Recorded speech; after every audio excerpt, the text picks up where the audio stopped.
68-mile-per-hour gust. Hurricane Milton is currently a Category 3 storm, with winds topping 120 miles per hour. But ABC News chief meteorologist Ginger Z in Fort Myers says, in addition to wind, this storm's going to bring a lot of water, too. Just in a couple of hours, we should see landfall, certainly before midnight. And I want to just set the scene of where I am here. We've obviously seen surge start to breach, and this is low tide. Right there, the dock covered at the hotel that we're staying at. Wind-wise, we've been in good shape, and that's why we're so far from the center. I mean, Milton passed at closest 120 miles from us, but it's now northwest and about 50 miles west-southwest of Sarasota. Tornado warnings also currently in effect across much of the eastern part of the state. This is ABC News. Israel is still warning of a lethal attack on Iran in retaliation for a recent missile attack, that as missile attacks intensify between Israel and Lebanon. Hezbollah continues to fire dozens of rockets on northern Israel. One salvo of 20 rockets on the town of Kiryat Shmona, killing 2 Israeli civilians and wounding several others. That just a day after Hezbollah fired a record 110 rockets on the district of Haifa. The Iranian-backed militia intensifying its attacks over the last week after the Israeli army assassinated dozens of its leaders and launched a ground offensive in southern Lebanon. Jordana Miller, ABC News, Jerusalem. Lawyers for Sean Diddy Combs say the music mogul wants to head to trial on sex trafficking charges next spring. He's entered a not guilty plea and is due in court tomorrow. Philanthropist Melinda French Gates will grant $250 million to support women's health. I'm Mike Dubusky, ABC News. Tommy! I can't wait for golf this weekend, huh, buddy? Time flies. Love you, man. Oh, don't forget your knee brace again. We aren't in college anymore. Moments together matter, so help protect yourself from RSV. If you're 75 or older or 60 plus with a chronic condition like asthma, COPD, heart disease, or severe diabetes, you're at higher risk of landing in the hospital from RSV, and there are no prescription RSV treatments. Check eligibility and schedule your RSV vaccine at vaxassist.com. Sponsored by Pfizer. Give the star in your life the brightest gift in the world. Name a star after them. This is Rocky Moselle with International Star Registry. For $59 and a call to 800-282-3333 or visit starregistry.com, you can name a star for birthdays, weddings, or even memorials. Over 45 years, we have named millions of stars for celebrities and individuals from around the world. The star you name will be recorded in book form in the U.S. Copyright Office. Visit starregistry.com or call 800-282-3333. The views and opinions of the following show do not reflect those of WSMN, its owners, and/or associates. Welcome to the Common Sense Conservatives, a political discussion group about current events and other government-related matters every Wednesday evening from 7 to 8 p.m. Right here on WSMN 1590 AM, WSMN 95.3 FM, and streaming live on wsmn.live. Making sense of the inverted reality we are subject to every day, the Common Sense Conservatives are here to help bring you back to reality. Now, your hosts, Chris Wyatt, Todd McKinley, and John Grosvenor. Well, hey, folks, welcome back. It's Wednesday, October 9th, 2024. We are less than a month away from, I know, you're tired of hearing this. I'm tired of saying it, but the most consequential election, not in the history of the United States, but ladies and gentlemen, in the history of the world. Liberty is at risk around the planet. Everywhere on this planet, liberty is at risk. Welcome back to the program. I'm joined tonight by my co-host, John Grosvenor, up there in the studio in Nashua, New Hampshire. John, what's the word? Oh, not a whole heck of a lot, Chris. You know how it is. Things are, just as you said, things are in chaos, man. FEMA doesn't know what it's doing. They're obviously lost. It took them 2 weeks to get things set up while people were struggling and suffering. And it's a whole lot of ridiculousness out there. And I can't believe people would actually vote for Kamala Harris. And she's going that far in the polls is nonsense to me. But that's what's happening. John, listen, brother. You got to give the lady a break. All right, come on. Look, it's all about catastrophe equity. Don't you know? Didn't you watch the Zoom session from FEMA and the Department of Homeland Security in which the transgender gentleman got up there with his he and they pronouns and said that, you know, the LGBTQ plus community is historically oppressed? Fair statement, but they deserve special treatment. You know, the catastrophe equity. They deserve to be treated better than their neighbors who are floating down the river and their bodies dangling from tree root branches 60 feet up an embankment. You're right, Chris. That was rude and insensitive of me. I can't believe I would put people's lives ahead of DEI. I mean, that is just ridiculous. Send you to sensitivity training I'll attribute it to the patriarchy and your white Anglo-Saxon Protestant male arrogance. Okay. Now that we've got John back on track, folks, Todd McKinley will be with us a little bit later on. He's busy out, I don't know, oppressing somebody as a white male. That's got to be happening somewhere. Yeah, right. He is oppressing him with his white male privilege. So, John, you're talking about a federal government that, let's see, they can't respond to natural disasters. They can't balance a checkbook. They can't withdraw from Afghanistan correctly. They can't make proper foreign policy decisions. They can't respond to citizens' needs, but they can bury us in debt, devalue our currency, hand out all of our national wealth to criminal alien invaders, leave our borders unsecure, infiltrate and flood our neighborhoods with aliens who have no cultural values akin to Americans wherever you find them around this country. They are very good at doing all that. Yeah. I guess I was going to say they're pretty inept, but since you put it that way, I guess they're more than qualified for screwing up the country. I mean, yeah, absolutely. They got that down. And I think the chief architects of that are sleepy, creepy Joe Biden, and of course his running pal there, the fellow traveler, who has now accepted responsibility for all of Biden's policies, which she should, and that's Kamala Harris. So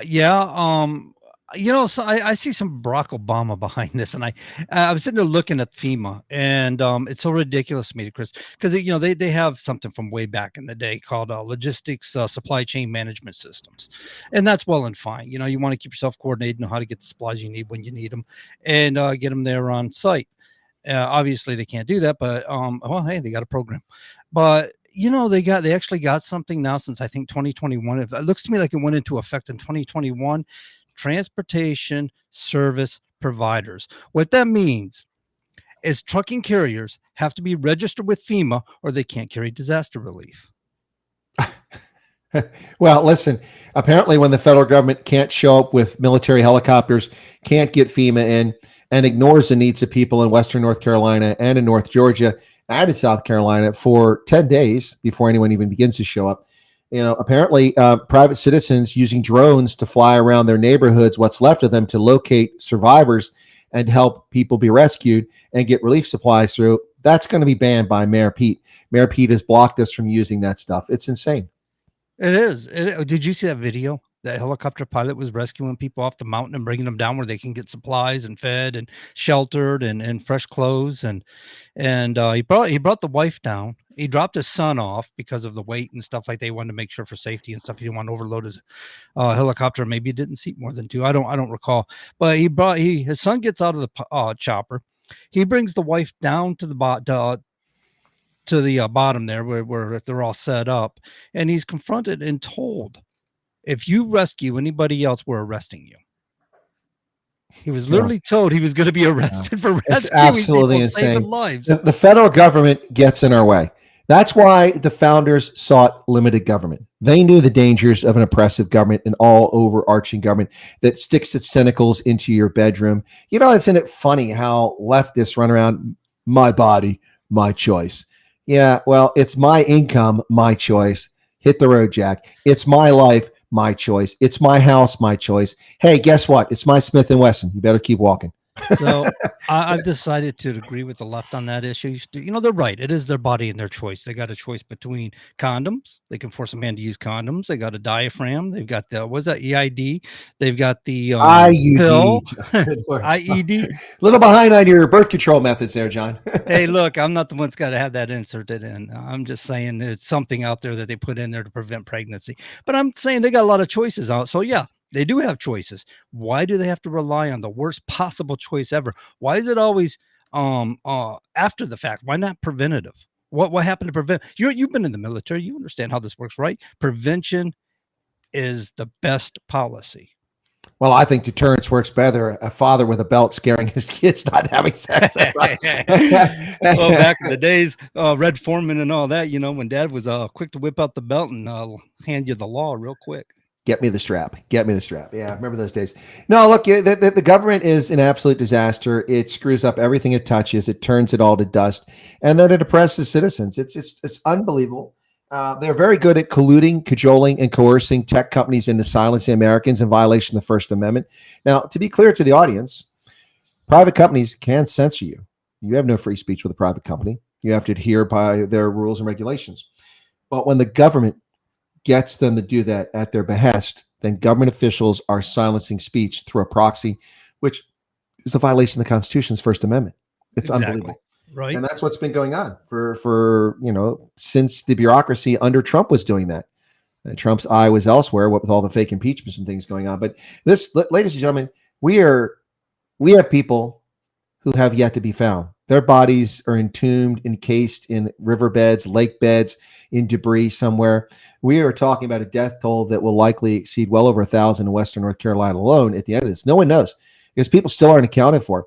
By the way, today, North Carolina announced that they're going to change their election rules so that they can, take this one too. So they claim it's because it's a response to disaster.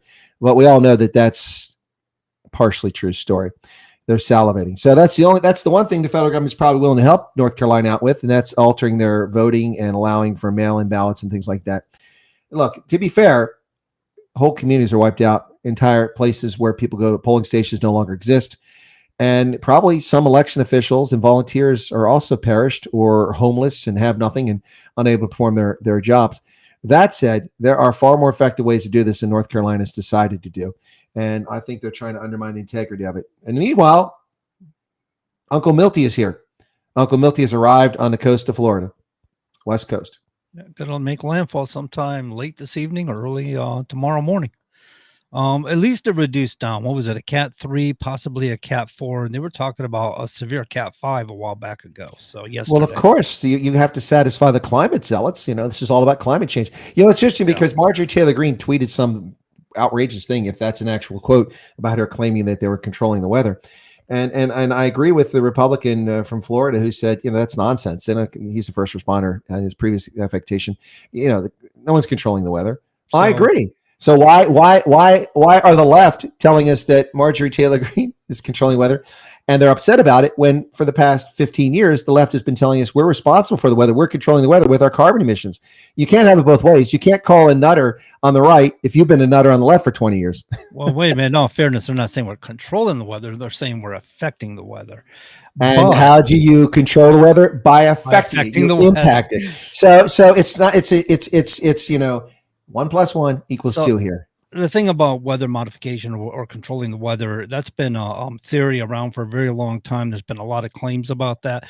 One of the things I used to talk about many, many years ago, by the way, was the ability to inject microwave energy into cloud formations, because you understand how tornadoes work. And so when a cold front meets a warm front, you get tornadoes will spin off from those things. And they talk about injecting microwave energy into that to reduce the effects of the collision of the warm front and the cold front, to offset it so you don't have tornadoes spinning off from it. So they talked about this for a lot of years. Now they're talking about these things that have fallen out of the sky. It's supposed to be some sort of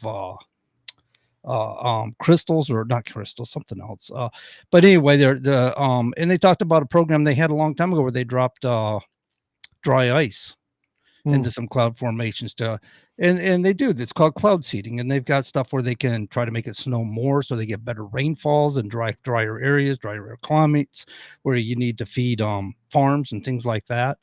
There's a lot of things or programs about it, but I don't know the effectiveness of it. I don't know that it's really effective, if they can really control it, or it's more like just a shot in the dark for them.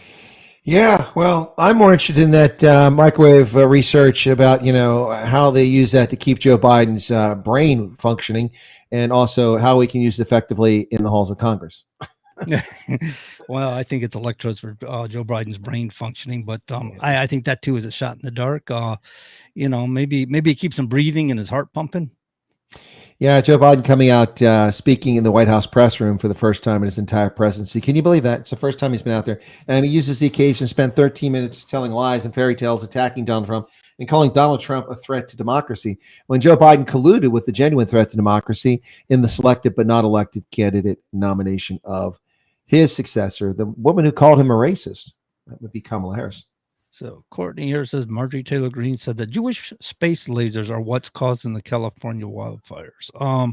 That's another theory. They think that's what happened in Hawaii, that it was deliberate, government controlled, and it was lasers. That's why anything blue didn't burn, and so on and so forth.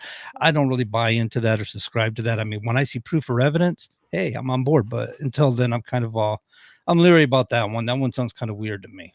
Ladies and gentlemen, just for clarification, this is not Coast to Coast with George Norrie tonight. Oh, hey man, so Art make sure- Bell was like a radio god. Okay, that was the Yeah, Art original Bell. Coast to Coast AM. That's man. right. Then came George was Norrie. fantastic. Then what's his name there from Caravan to Midnight? John B. Oh Wells. no, He came John B. later. Wells is no longer there. He used to do No, it. no, no. He. It's right. As I'm saying, it was George. It was Bell. Then it was George Norrie, and then John B. Wells filled in for a bit. And they actually had the show for a while, for about a year and a half or something like that. He has his own thing called Caravan to Midnight now. Yeah, he's an excellent late night radio show host. I've been a guest on that program many times. So is Todd. Actually, he's been on there once or twice, I think. All right, you didn't know that. Actually, I was just on the site yesterday and I saw Todd's image pop up as a recent guest or something like that. I was kind I of didn't curious know if he'd that. been on there like last couple of weeks or something. Okay. Didn't know that. But, the California wildfires are caused by lightning and careless Californians. That's the end of discussion there. Yeah, and they got a lot of dry, dead wood that supposedly they're not allowed to pick up. They're not allowed to clean out. And that's been that's issues for a catalyst to it. And that's been a problem for Canada, but it's also been a problem with how they've damaged the redwoods and the sequoia forest with their idiotic human hubris, thinking that, we can't let fires start in the sequoia forest or we can't let it start in the redwoods, only to find out that for decades they screwed the pooch because those cones need that intense heat to burst open so the seeds can germinate. And they also need all that brush burned off by lightning. The trees have their main branches and the life support where they're generating their energy hundreds of feet up in the air from the redwoods. And so it's not a threat to redwood forest to have these fires. And they controlled it for decades. And we wound up with a tinderbox and nearly lost a lot of acres of redwoods because of stupidity. Not to mention we lost generation or two or more of redwood trees that didn't germinate because there was no open space and they could get no sunlight. And they didn't germinate. So idiots. Human hubris is something else. The human beings think they control everything. I'll answer this phone call, man. Go ahead. All righty. Well, folks, thanks for tuning in to the Common Sense Conservatives right here on WSMN 1590 AM, 95.3 on your FM dial in Nashua, New Hampshire, Southern New Hampshire, the voice of Southern New Hampshire, and around the world on the internet, or on the interwebs, as Todd likes to say. You can find us on Facebook, on YouTube, and you can also go to the internet at wsmn.live, wsmn.live. That's not really silly Minnesotans. It's wsmn.live. But thanks for tuning into our program. Oh, you're back. Yeah, I am. We're going to get the scoop on why John B. Wells isn't any longer part of Coast to Coast AM if you want it. Well, that was a long time ago. Yeah, well, he just got in. I mean, he heard us talking about it, and hey, your line's open there, Billy. Hey, how you guys doing? Good, man. What's going on? All right, so yeah, I thought I'd chime in on this discussion since it was being discussed. Why John B. is no longer with Coast to Coast, and as the Colonel said, it's old. Of course, it was over 10 years ago when it happened, but I guess John B. was told not to tell the truth, and he got a warning, and he continued to tell the truth anyway. And he said the U.S. is on the verge of a communist resurgence, and they said, that's it, you're done, and put George Norrie on there. And then, of course, Caravan of Midnight was started right around that same time. Well, Was that when Art Bell was still there? Yeah. So he was going to give that show to John B. Wells. Is that right? Because Art Bell, I remember he's trying to retire. He gave it to somebody who had it for a period of time. Then he came back and for about a year, and then he gave it to George Norrie. Yes, because John B., of course, got a little too political and strayed away too much from the UFO conspiracy theories and things like that, and focused on real issues, and they didn't like it. Oh, well, yeah. I don't remember Art Bell being too political. I know he used to get in these conspiracy theories, and he didn't sound very left-leaning the way he did it, but he was the perfect radio show host because he never interjected himself into the discussion as an expert. He always just did an interview. And so whoever he was interviewing was the expert as far as he was concerned, you know? Indeed. Well, that's all I have. You two carry on with the show. Have a good one. Awesome. Thank you for calling in, Billy. Yeah, so just for those who've never experienced it, let's go with Sherman, Mr. Peabody, in the Wayback Machine to the year 2000, coast to coast. Here we are, our host, George Norrie. A consignment of Pentel pens arrived at an office in Gallup, New Mexico. Little do we know, these were alien transmitters. Oh, my goodness.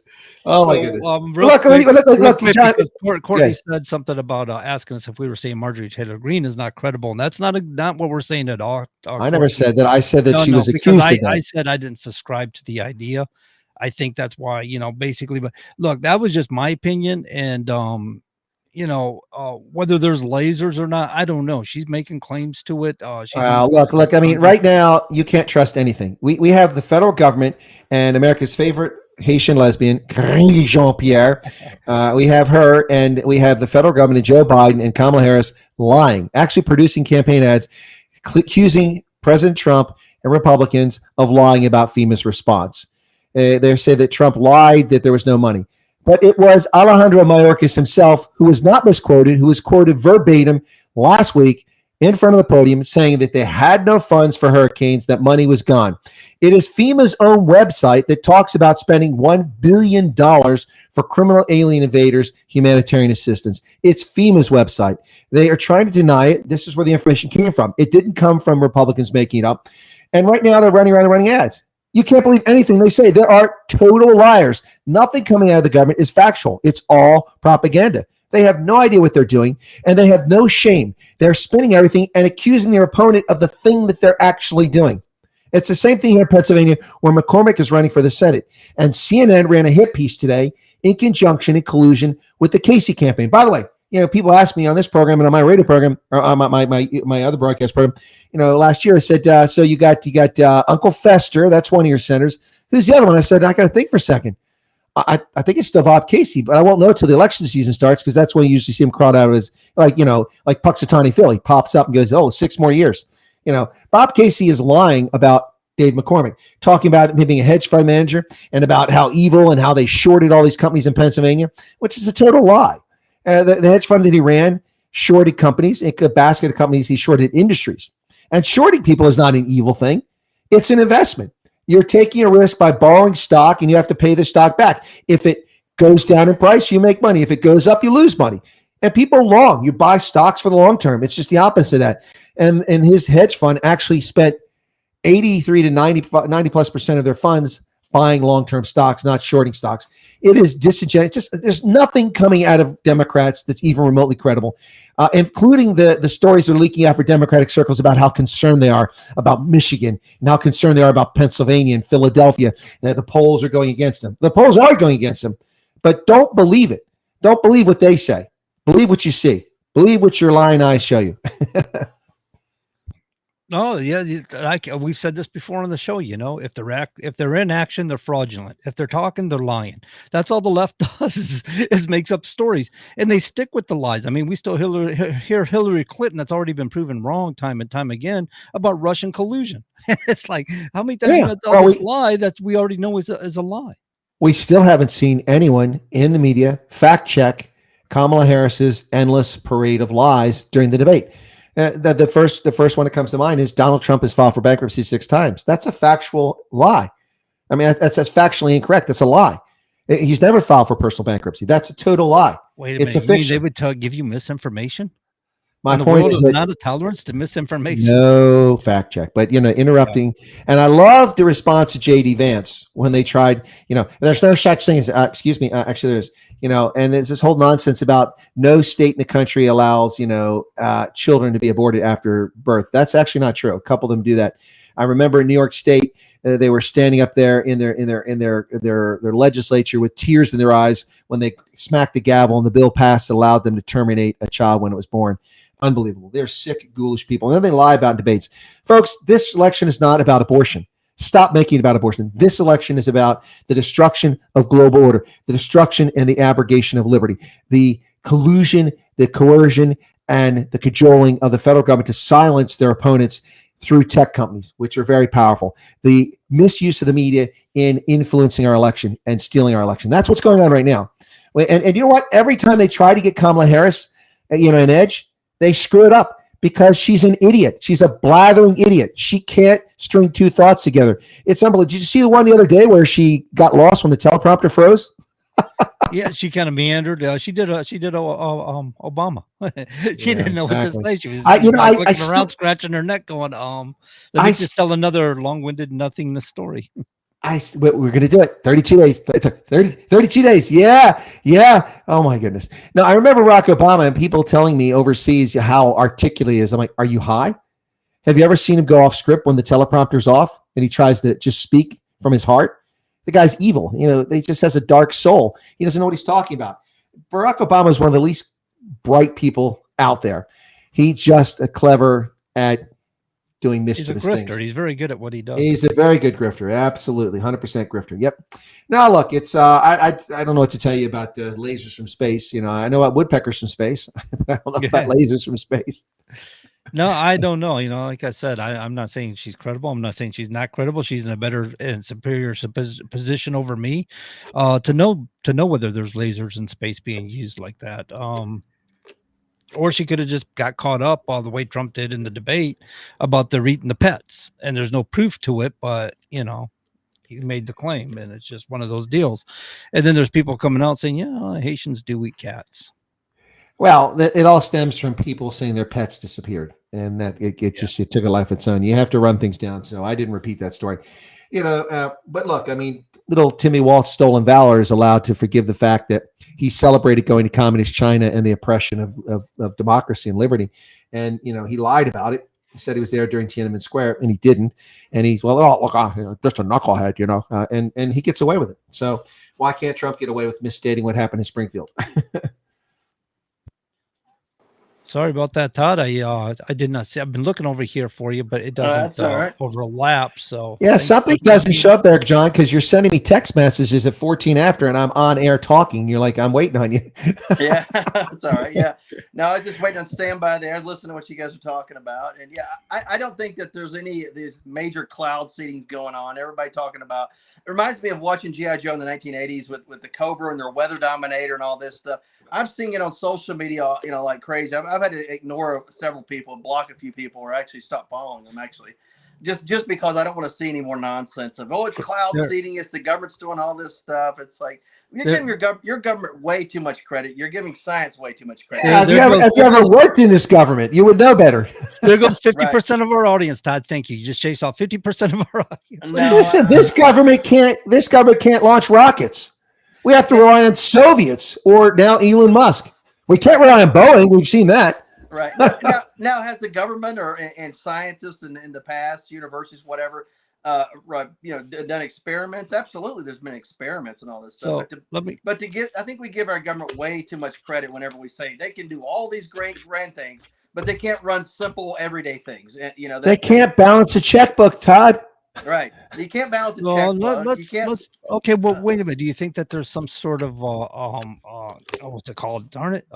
Chemtrails out there. Do you think they're actually spraying something in the sky?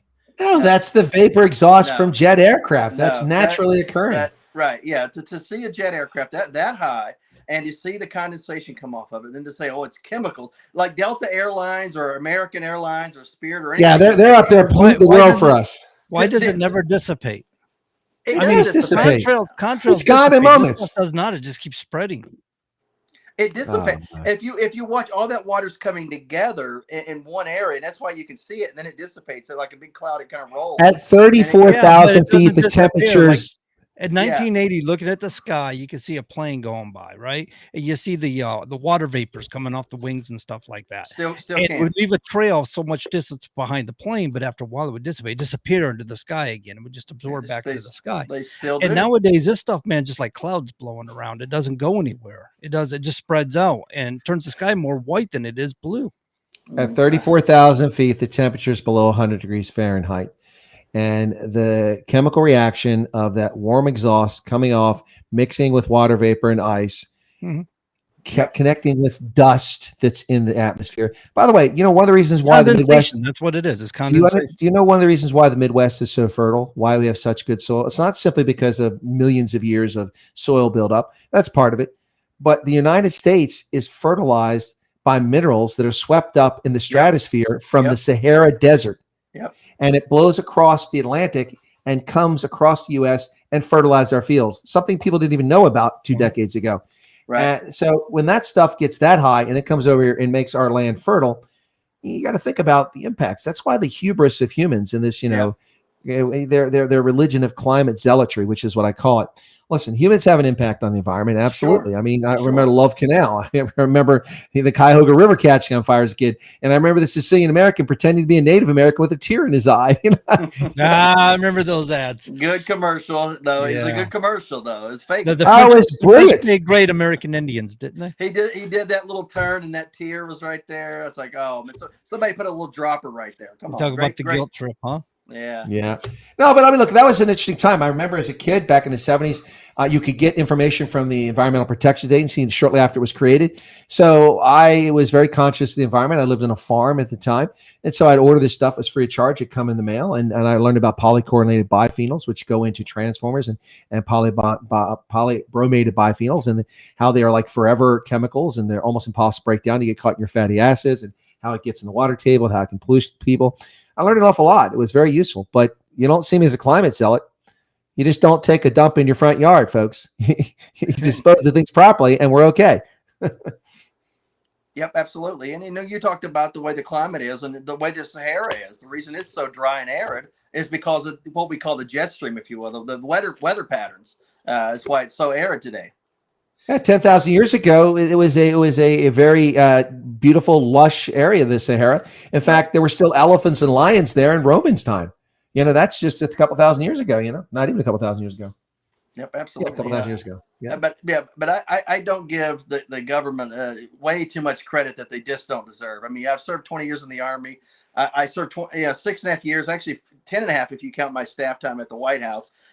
Holding the highest clearance that we have, I think I would have probably seen or heard something. It's like we give way too much credit to what's going on in our society.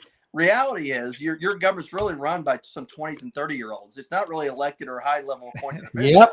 And they don't know anything. They're Georgetown graduates, Johns Hopkins School of Advanced International Studies, and they're always coming out with milk dripping behind their neck. They're staffers on the National Security Council. They're staffers at all these agencies, and they don't know squat, most of them. Some are very talented, but they don't know what they don't know, and they get put positions of authority, and some of them act very arrogantly and dismissive of people actually know what they're talking about and the experts, and we make stupid policy decisions as a consequence. Right. Stop putting your patronage hires in positions that have authority and start putting competent people in there. Loyal, competent people. Yeah, and you got to think a lot of these staffers, these senior staff people, they stay in Washington for decades upon decades, and they don't leave. They'll go from think tank to the private sector to an administration, whether it's Republican or Democrat, depending on what party affiliation. They're always in and out, revolving door. They don't have any major life experience out in the real world to give you any real advice. But these are people that are driving policy that your president's putting in as law, or staffers, if you will, on Capitol Hill, writing legislation that affects every aspect of your life. It's 20 and 30-year-olds. And it's not just legislation, it's foreign policy decisions. These are people that have no foreign policy experience, and they're the ones that are making. I remember Russ Feingold's arrogant jerk staffers. I had to go brief his staffers, and the disrespect, the rudeness. They had never been to Africa. They knew nothing about Africa, and they're dictating to me and telling me I don't know what I'm talking about. Of course, they were completely wrong. And not only just tell me I'm wrong, but they were so rude, disrespectful, which, by the way, is why I know I wasn't allowed to go in the Capitol building on January 6th, because you don't have a badge. I had one then, but not on January 6th. So obviously I didn't enter that building. But no, but seriously.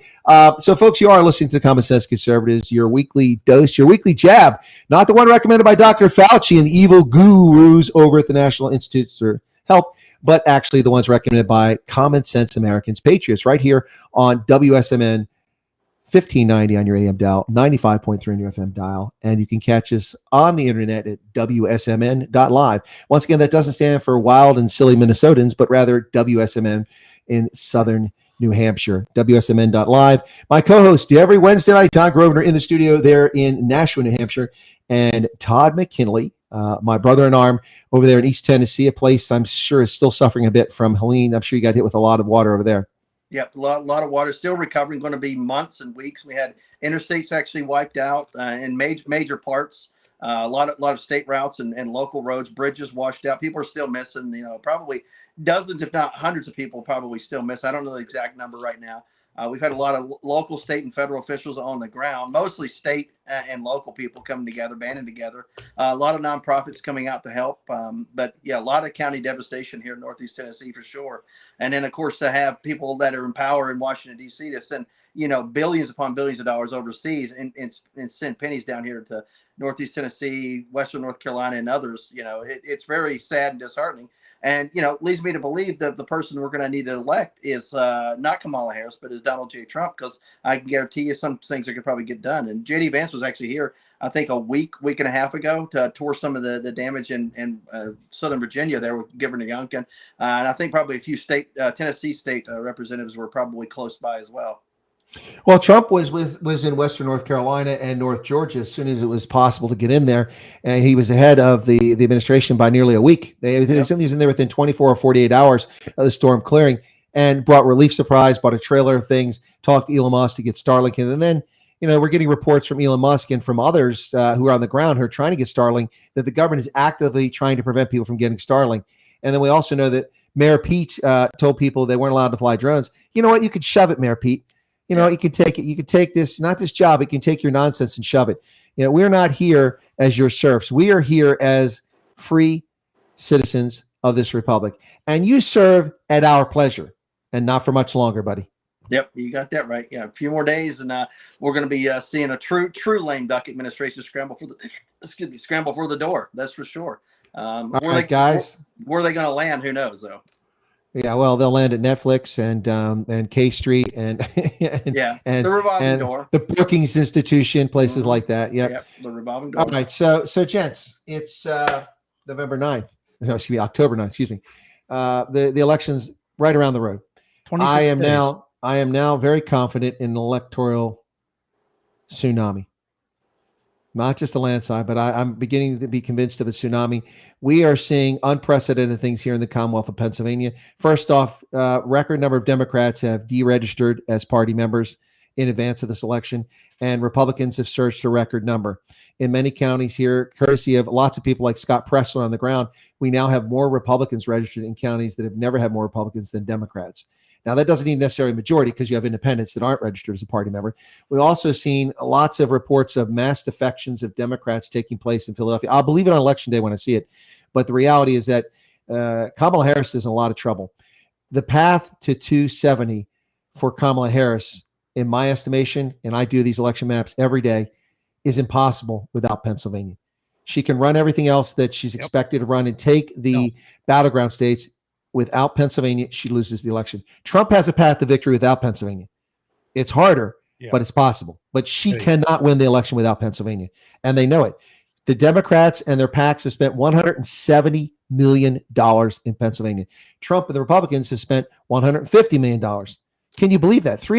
A third of $1 billion spent in one state alone. That tells you how important those 19 electoral votes we have are. That's the swing state of swing states right there.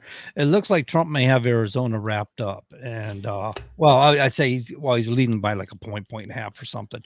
Georgia's he's had Georgia and North Carolina. Georgia's but we can't say North Carolina because people are dead. There's no polling stations. Now they're trying to undermine the election. So I was comfortable with North Carolina until the storm hit. Yeah. I'm comfortable that people are so angry that they're not going to vote for her, but they have to be alive and able to get to the polls.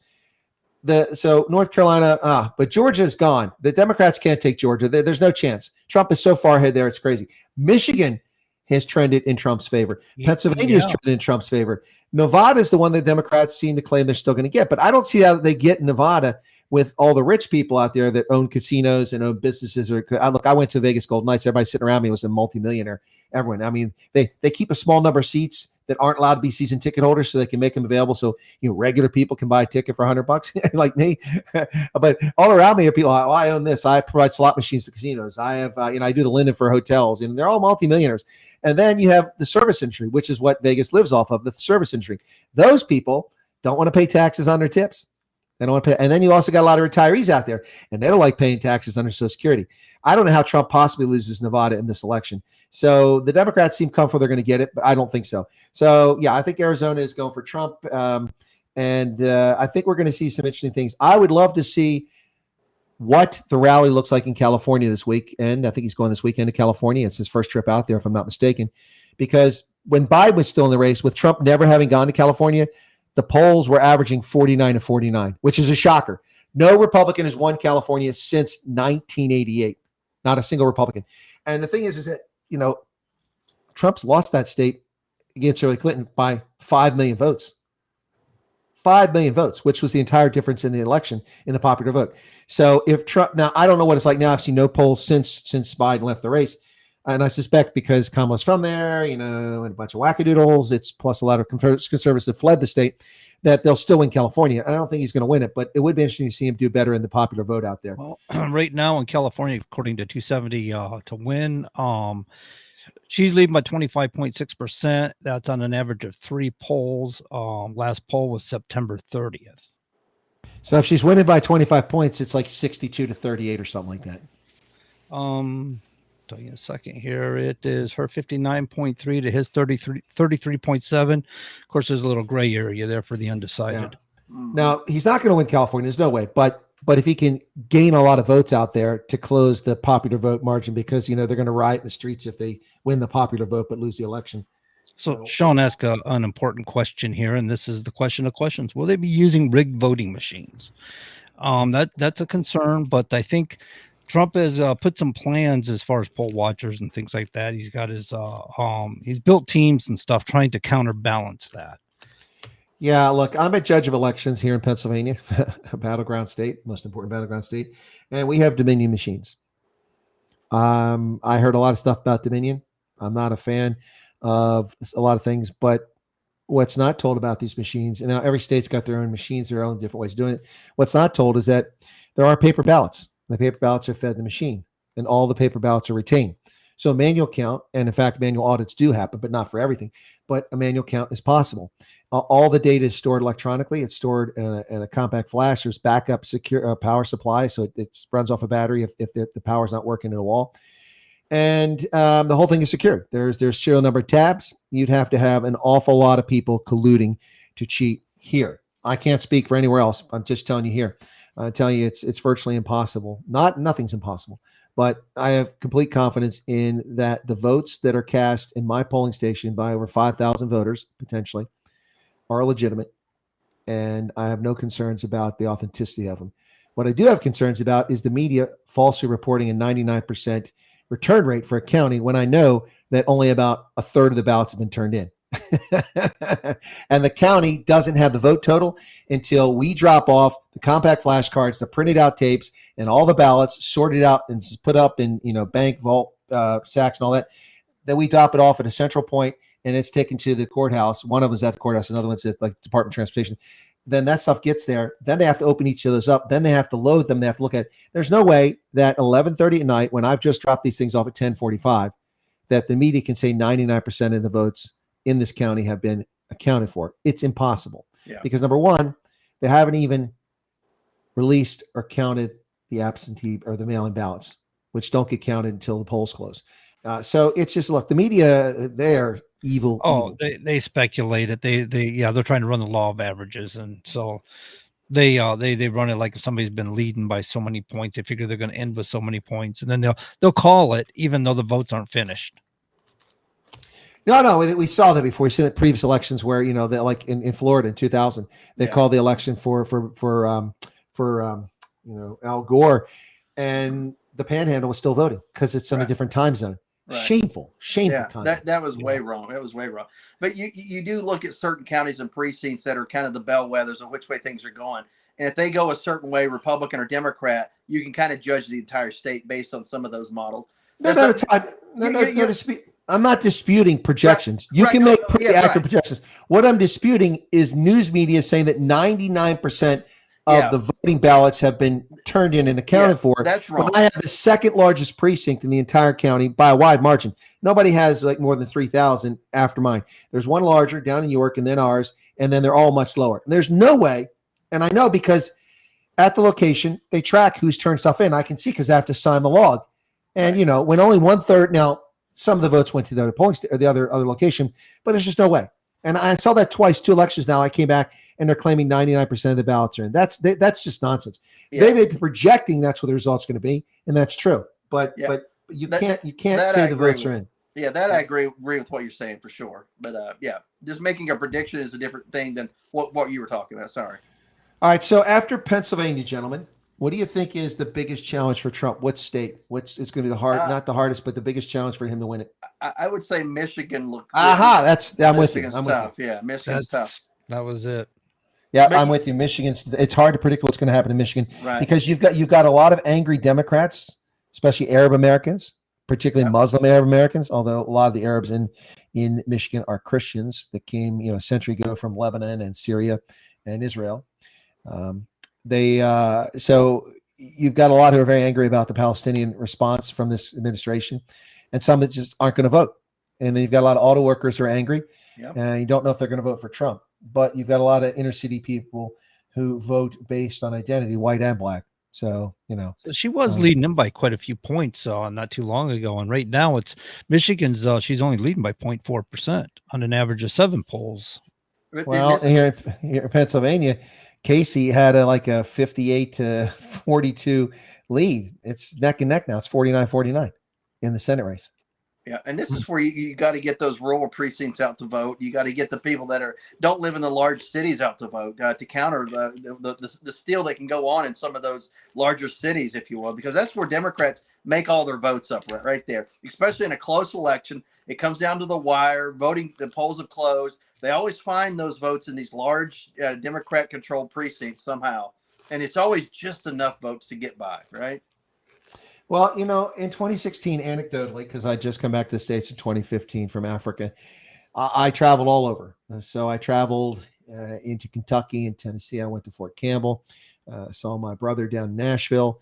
I was in Maryland, Virginia, D.C., Delaware, Pennsylvania, New York, New Jersey, Massachusetts, all over the East Coast.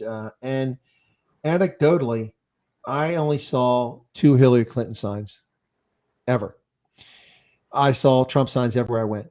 Now, this election, I've seen some Harris Waltz signs, but they're outnumbered by at least 40-1 or 60-1 Trump signs, maybe more.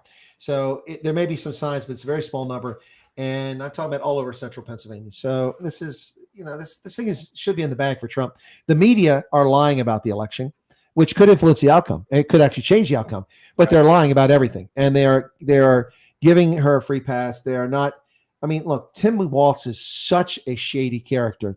This is a guy who's never led anything, not even a kindergarten creche, and he lied about his military service. He lied to get out of a DUI about his military service. You want to talk about reprehensible. That's not acceptable. He misled people by allowing them to believe that he was a combat veteran and that he contributed to the campaign when he was actually pulling guard duty in Europe. Now, that's an honorable profession, but you have to be honest. I was pulling guard duty in Italy, and we had a great time going to the trattorias after work. That's what he needs to be honest about. And he's lied about what's happened in his state. The man had an $18 billion state surplus and raised taxes. Who raises taxes when you have a surplus like that? That's insane. Right. You cut taxes because you're obviously overtaxing people. Yep, absolutely. Yeah, you should cut taxes. Here in Tennessee, we run fairly good surpluses. We got a rainy day fund, and people are thinking, it's great to live here and everything like that, which I agree with. But at the same time, it's like, why do you have all this additional money, and what are you doing with it that's positive? Well, look, you don't have income tax, right? It's true. So, I mean, what are people complaining about? I'd love to not have income tax. Oh, right. I mean, but they get their money in other ways. I mean, there's other taxes. Oh, yeah, there's fees and this, that, and the other. So, yeah. Yep. Yeah. I mean, as long as you're doing things that are positive with it, that the people can generally benefit, not pie in the sky projects that, it's like, oh, the governor wants this or this person wants that. No, things that just make sense that you need to take care of. I could see that, but that overtax the people year after year after year. I can't get on board with any of that for sure. Well, no, 100%. I don't disagree with you. Did you guys see that Twitter and Elon Musk caved? Oh, tell me this. What's going on? What, towards Brazil or what's going on? Yeah, towards Brazil. That's correct. No, I did not see that. I figured that he didn't have a choice. I mean, their government pretty much banned him. Well, there is a choice. You simply don't do business in Brazil. Right. That's my thoughts. Right. Yeah, no, they caved. They removed the accounts that they were told they had to remove, so they've silenced free speech. So when Elon Musk talks about his platform being free speech, once again, as I've cautioned before, it's not. It's selective free speech. I'm not a fan of Alex Jones necessarily, but to my knowledge, his Twitter account is yet to be restored. Wait a minute. Now, they made a law in Brazil that banned him or prohibits him from broadcasting or having his platform there, right?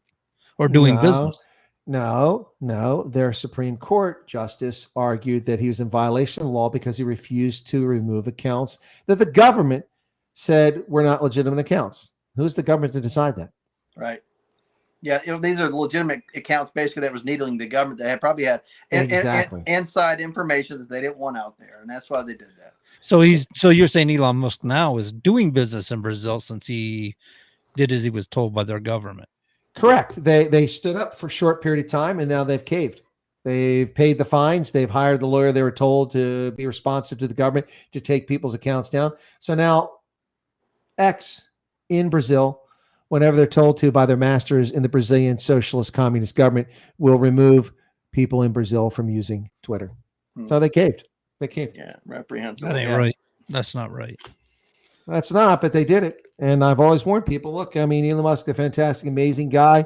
And I'm glad he's on board with the Trump train and all this other stuff. But the guy is not the free speech advocate that he claims to be. Elon Musk is a leftist. Sorry, man, I just cut you off.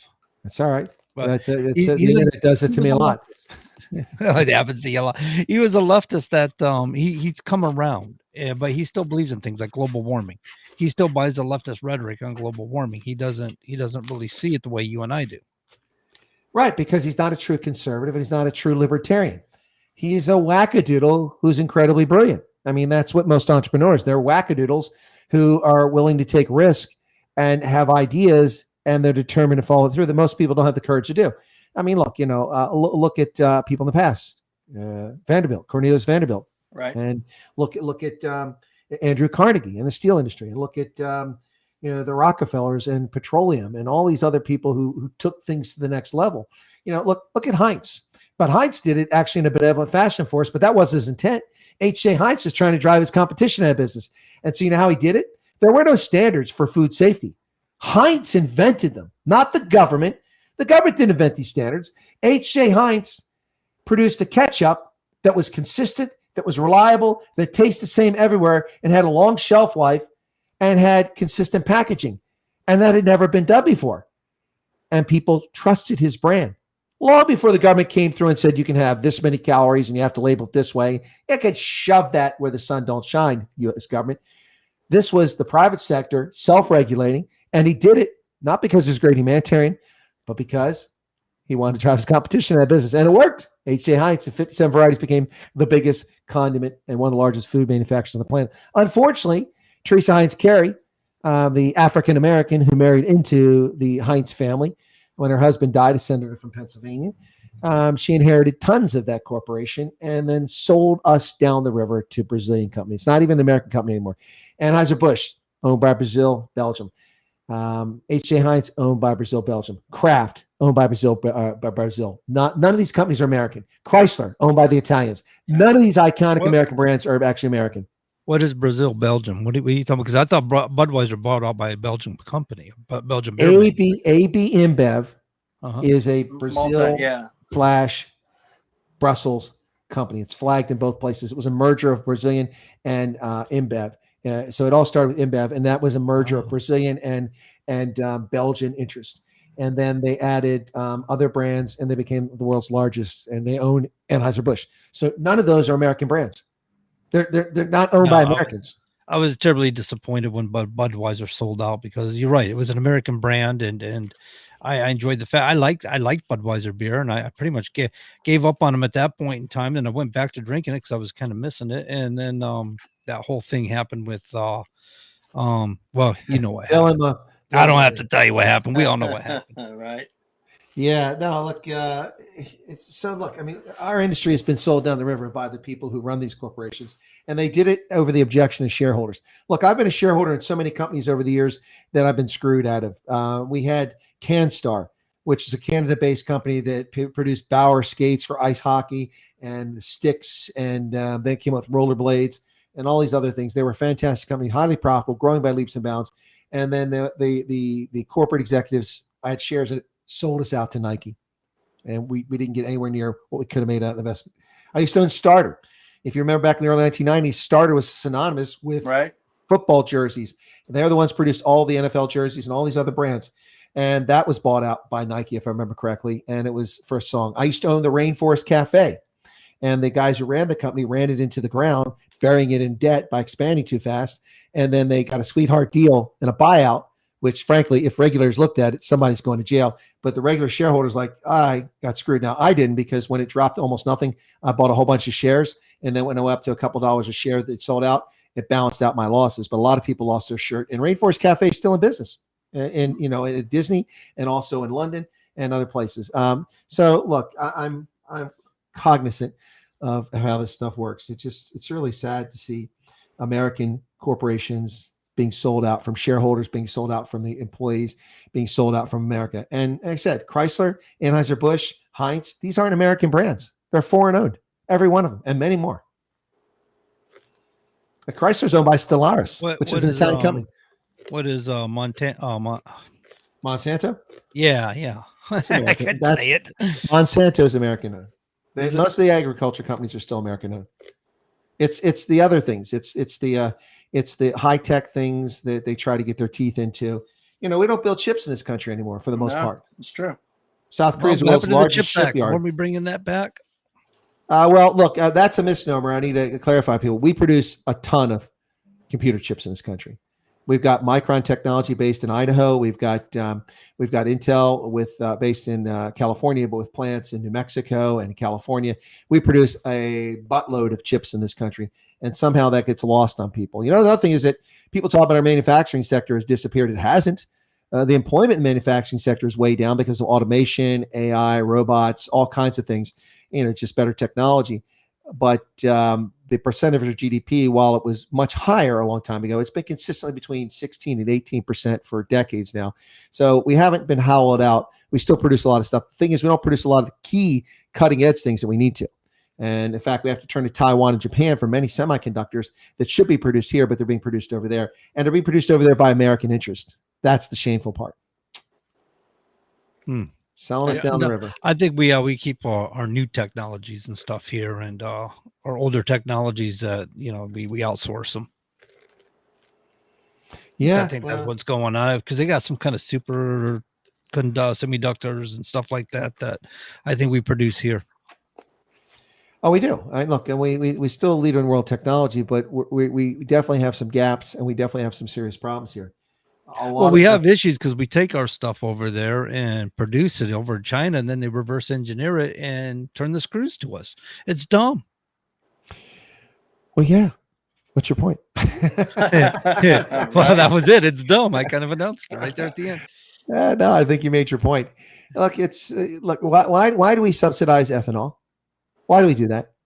First off, where are the greenies? Where are the climate zealots? The amount of pesticide, the amount of nitrogen and fertilizer that's poured into the Great Plains states in the Midwest that flows down through tributaries, washed off the topsoil into the Missouri and Mississippi River Basin, down to the Gulf of Mexico, creating algae blooms, killing wildlife, and polluting the environment. Where are they up in arms about that? And we have monoculture, which is harmful to our bees for pollinating. And we have monoculture, which is susceptible to disease. And we just have fields and fields and fields of corn. Why? So we can make ethanol? I get it for cattle feed, but for ethanol? That doesn't make any sense. We've got all the petroleum in the world. Why do we need that nonsense? All right, folks, we'll catch you next hour. Stick around. This news is up next. Second hour of the Common Sense Conservatives after the news break. Cheers.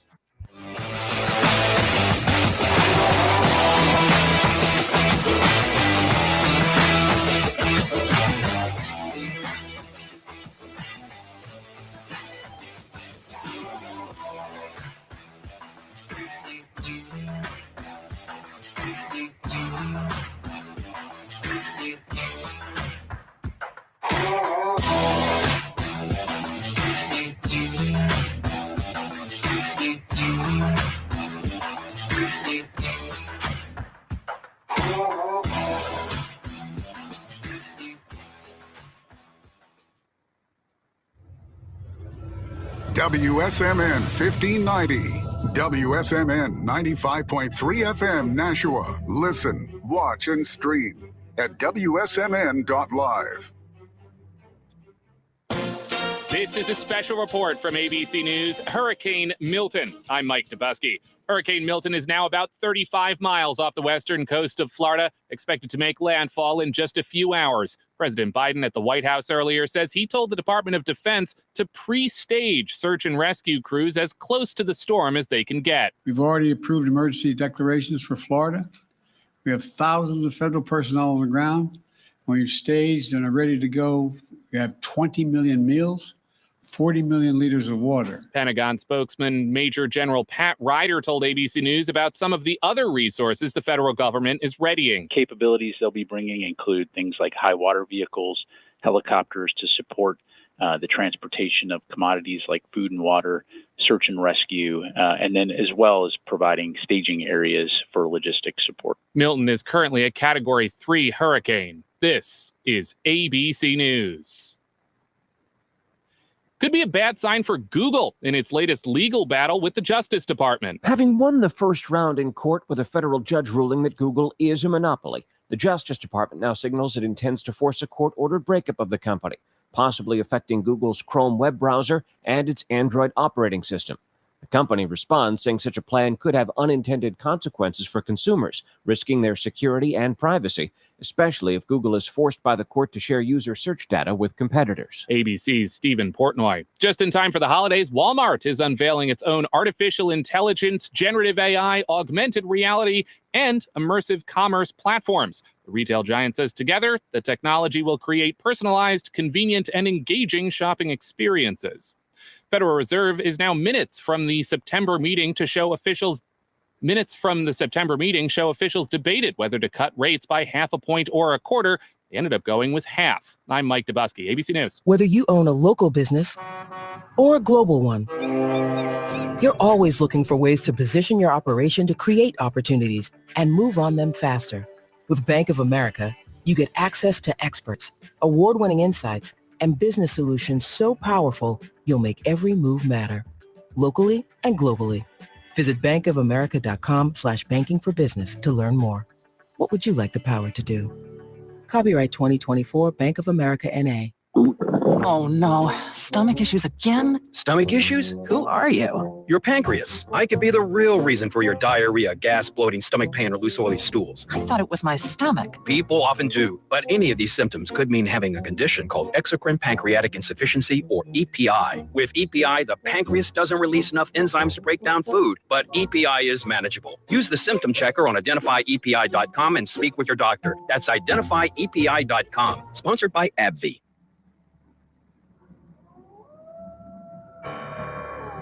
Welcome to Campers in RV of Merrimack, New Hampshire for our monster of a sale. Get ready for this spine-tingling savings event on our entire inventory of travel trailers, fifth wheels, and motorhomes, and we're scaring up some fantastic deals just for you. With falling interest rates and unbelievable prices, it's a combination to die for. We have RVs that are perfect for spooky movie nights and ghost story sessions around the campfire. So don't miss October's spectacular savings sale event at Campers in RV in Merrimack, New Hampshire. Visit us today, if you dare. Continuing the legacy started. Good Lord, folks, what's going on in those commercials? First off, scaring the bejesus out of me with EPI. What the heck that is? That sounds like something I don't want to get. And now Count Chocula or Count Track, whoever that was there, is scaring the bejesus out of me there. Camper World. I was just checking in on the storm surge, guys, and in Charlotte Harbor down there, which is just north of Fort Myers there in one of those big inlets, those bays there. My goodness, the storm surge is already up above the guy's knees. He's standing out there in the storm. Probably not the smartest thing, but that's from the AccuWeather trying to bring us the news. But it's made landfall, and it's hitting Florida hard, the West Coast. You know, that surge is predicted to be so strong up to 15 feet high in places of the west coast of Florida, the entire length and breadth of the west coast. But the Atlantic coast is also supposed to get 3 to 5 foot surges too. That's a powerful storm to blow the water around the end of the Key West and hit the west coast or the east coast. That's crazy, guys. Yeah, wow, it's a big storm. I mean, it's going to pretty much cover the whole state of Florida. I mean, the eye itself is going to take out the center part, but it's going to be tropical storm conditions through the bottom and the top. Is this like Moas, the mother of all storms? Yeah, right. Mother of all storms. It's funny because they talk about these storms as if we've never had these, but they had a historic storm down there, hurricane, about a century ago in Florida, and they seem to have forgotten about it. And as a kid, I was talking about this in my program the other day. I remember as a kid, Hurricane Agnes. And that was a storm that had the worst impacts of that were actually in Pennsylvania, followed by Maryland. I was a kid. Anne Arundel County is one of the worst places to hit. I remember that storm. It was unbelievable. So much rain, the wind. It was just, and it left so much devastation at the time. In the early 1970s, the damage was over $2 billion. You map that out with inflation today and see how large a storm that was. Unbelievable. And of course, remember, the population was much lower then, far fewer homes, much less infrastructure. So the impact of storms today is magnified by the overpopulation or the greater population density, and of course, the consequent development that comes along with it. So a lot of places were hit by these storms in the past, and trees got knocked down, streams overflowed, riverbanks, things, mud collapses, but nobody lived there. It wasn't a problem. But Hurricane Agnes was pretty brutal. Imagine if it hit today, that same storm. It would be devastating. Yeah, and at the same time, you got populations that are building, say, houses or apartment buildings and so forth that aren't used to storms like that, storm surges and so forth. All of a sudden, you get a major hurricane that blows through it, and your code doesn't tell you have to build to that standard. And next thing you know, these things are collapsing in states that wouldn't get a storm like Florida. So exactly, Florida has those building codes. Anything built in the last 30 years or so is actually going to survive this storm pretty well, even with 160 mile an hour winds. That's because they have to meet code. Unless someone cheated on the code, they're going to survive that most likely. Whereas in Maryland, Chesapeake Bay, Pennsylvania, the Hudson Valley, New York, the people don't build homes there for those standards because that's not something you experience. So if you get hit with something like that, game over. I mean, look at who would have thought that entire towns in Asheville and other places in Western North Carolina would just wash away. Just wash away. I mean, the amount of rain that landed is just absolutely insane in such a short period of time. This is biblical. Yeah, well, it's mountainous, but this is biblical. So the whole past 2 weeks, I've been driving around looking at spots on hillsides and, elevated land and making sure it's far away from creeks in case I decide to buy another house. That's it. Keeping that in mind. That's what I was going to say. It's mountainous, and it's like Arizona when they have rain to get these flash floods with water runoff and stuff from the higher points down. And that's what happened in North Carolina, Tennessee is water running down and stuff and funneling into these rivers, and they overflow. And of course in Arizona the situation is exacerbated because there's virtually no vegetation in most of the place, and you get those flash floods that are just brutal, and they come fast. Well, now this was the same way, but at least normally a storm like this, it isn't this much rain, and you can absorb a lot of it. But it was just too much. This was biblical. I mean, this is like Noah. I saw Noah with giraffes floating by in an ark. Yeah. Right. So Arizona and stuff out west too. The ground is very dry, so it doesn't absorb the water right away. Right. It's also oftentimes very hard packed from baking and for a long period of time. And like I said, not much vegetation. I mean, mesquite bushes don't really slow down torrential rainstorms. Those are the tumbleweeds. No, those are the ones you like to, get that mesquite wood to make that barbecue. That's some tasty stuff, man. Yeah. And if you're really clever, and if you don't tell the authorities, you could probably get yourself a javelina and you can put that over the mesquite and have a good meal. Javelinas, those little wild pigs out there.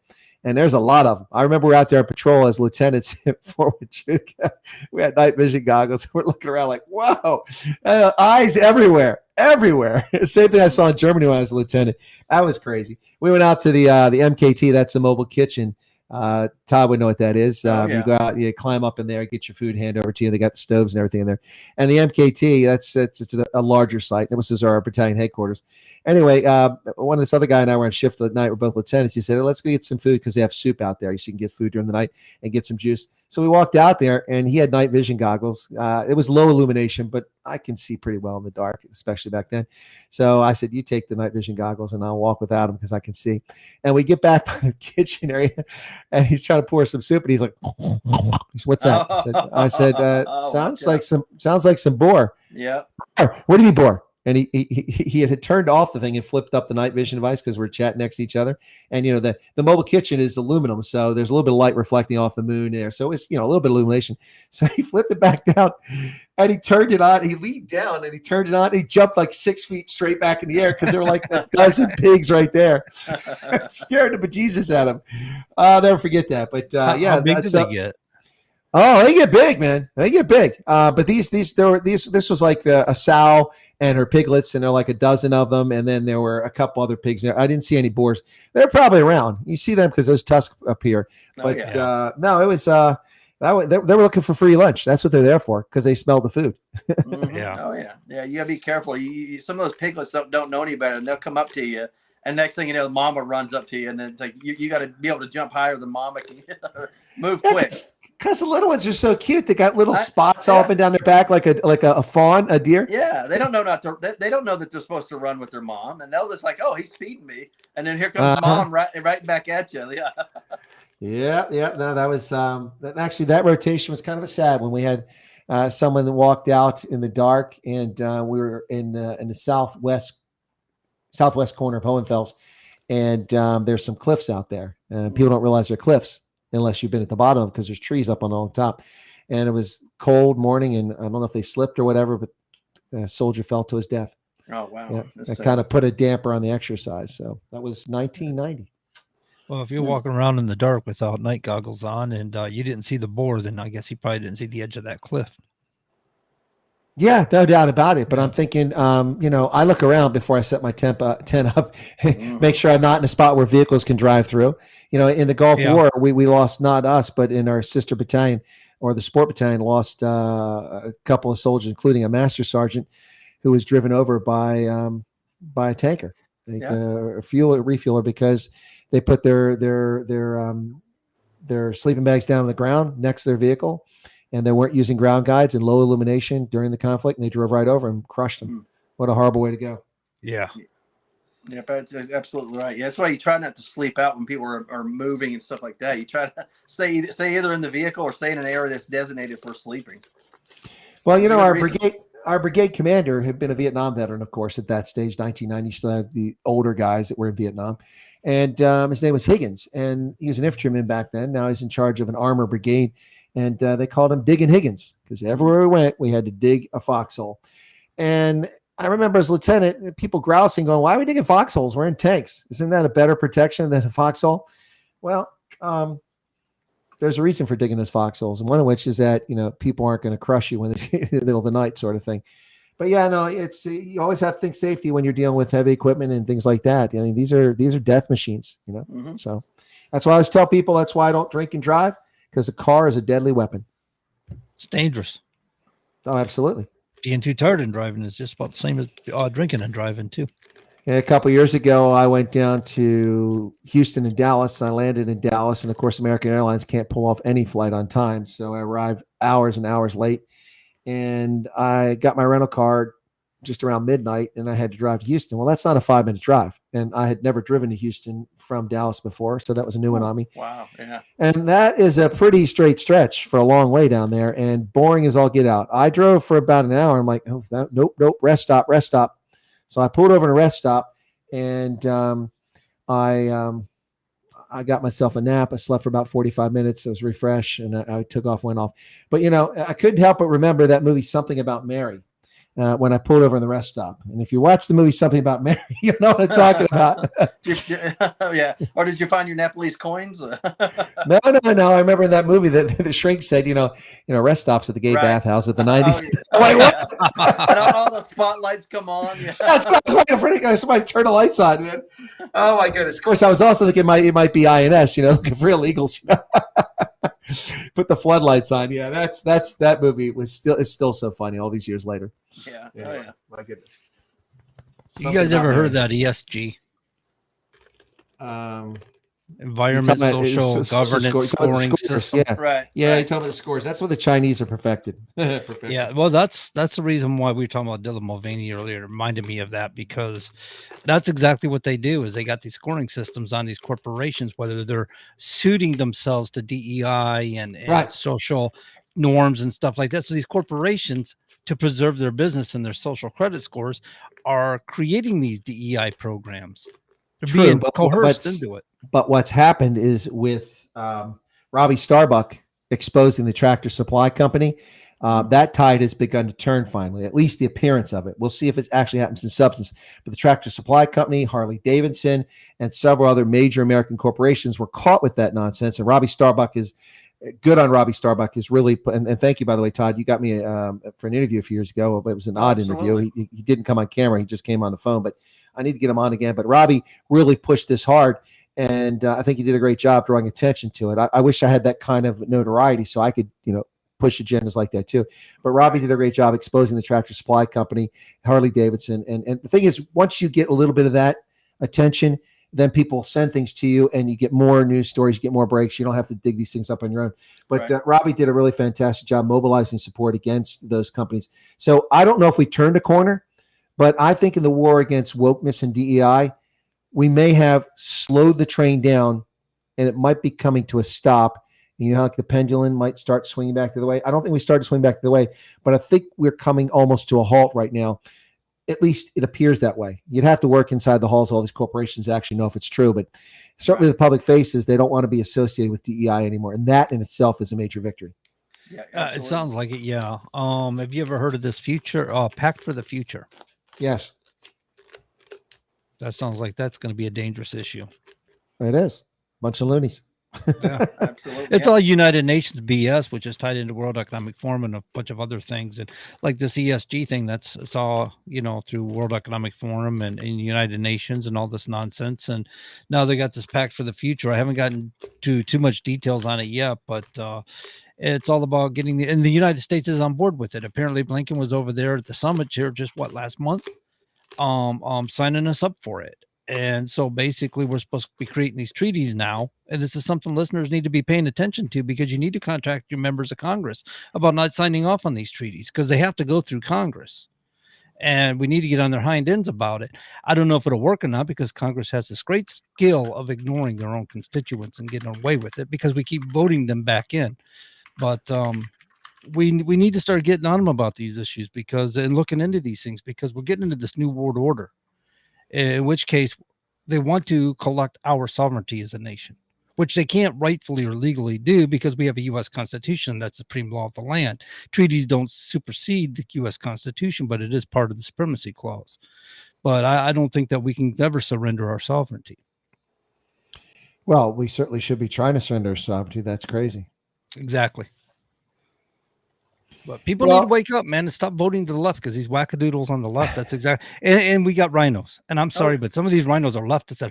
We had a GOP chairwoman here in New Hampshire who turned out to be a Democrat. She just not too long ago registered herself as a Democrat. So basically, she infiltrated and coerced and made a mess of the GOP. Right? Then turn around and when she's no longer chairperson, she can just go register herself for her true colors, a Democrat. Well, look, I've up close and personal seen inside this window. Just a second, excuse me. I've seen inside this. I was invited while still the director of African Studies at the Army War College out to a conference, which I took permissive to, or no, I took leave actually, I think it was, because it was not something necessarily for my job, and I didn't represent the War College, but I went out there for an organization that meets in Aspen every year. And Tom Steyer was a Democratic candidate for president. And he was running a hedge fund billionaire and with his green agenda. And most of the people out there were incredibly wealthy and were very connected. General Wesley Clark was there. I wound up in a documentary with Bo Bridges and Wesley Clark as a consequence, and Wes Clark's son, which was interesting. It was fascinating to see these incredibly uber wealthy people out there. Now, I had to fly into Denver and pay for a rental car and drive a few hours to Aspen, and they flew to the Aspen airport. When I left after my portion and my presentation and then headed out of there instead of staying for the last day, I drove, of course, Now, I didn't come in by the Aspen airport because you come in the resort, you turn before you get the airport and go up into the hills. But when you leave, you come back down, take the right turn on the junction and head south, and you go right past the airport, and then you go through actually Aspen, Colorado. But the airport, when I went by, if there were not 80 to 120 private jets out there, then there were more. It was insane. These are incredibly wealthy people who fly all over the world, putting carbon dioxide and emissions in the air. And they deign to tell us, what's going on in the world and how we should, all be eating cat food and freezing to death inside a cave somewhere.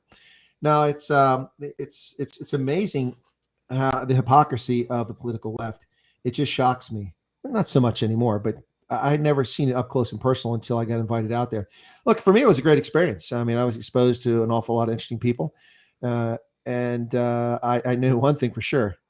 None of the people out there were, except for a handful of us, there were a handful of actual climatologists out there and a handful of actual energy experts out there and regional experts that were not wackadoodles who gave their presentations.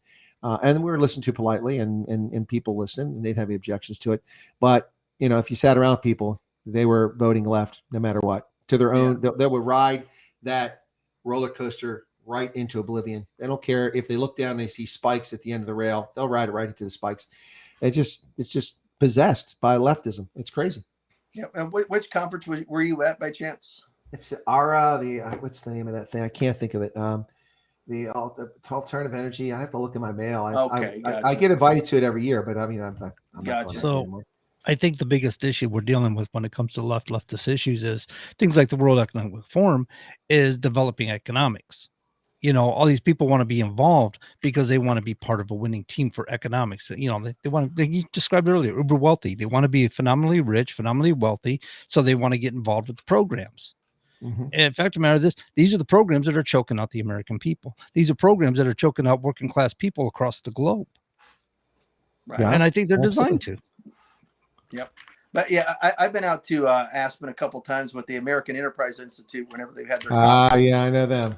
Whenever they've had their conference, I've advanced Vice President Cheney. I've actually flown out there with him once or twice when he was vice president. Mind you, he would go to AAI conferences on a regular. And I can vouch about the Gulf Streams and all this stuff at the Eagle Airport right there in Aspen. Yep. Oh yeah, big time. It's a surprisingly large airport in the middle of a big mountain valley.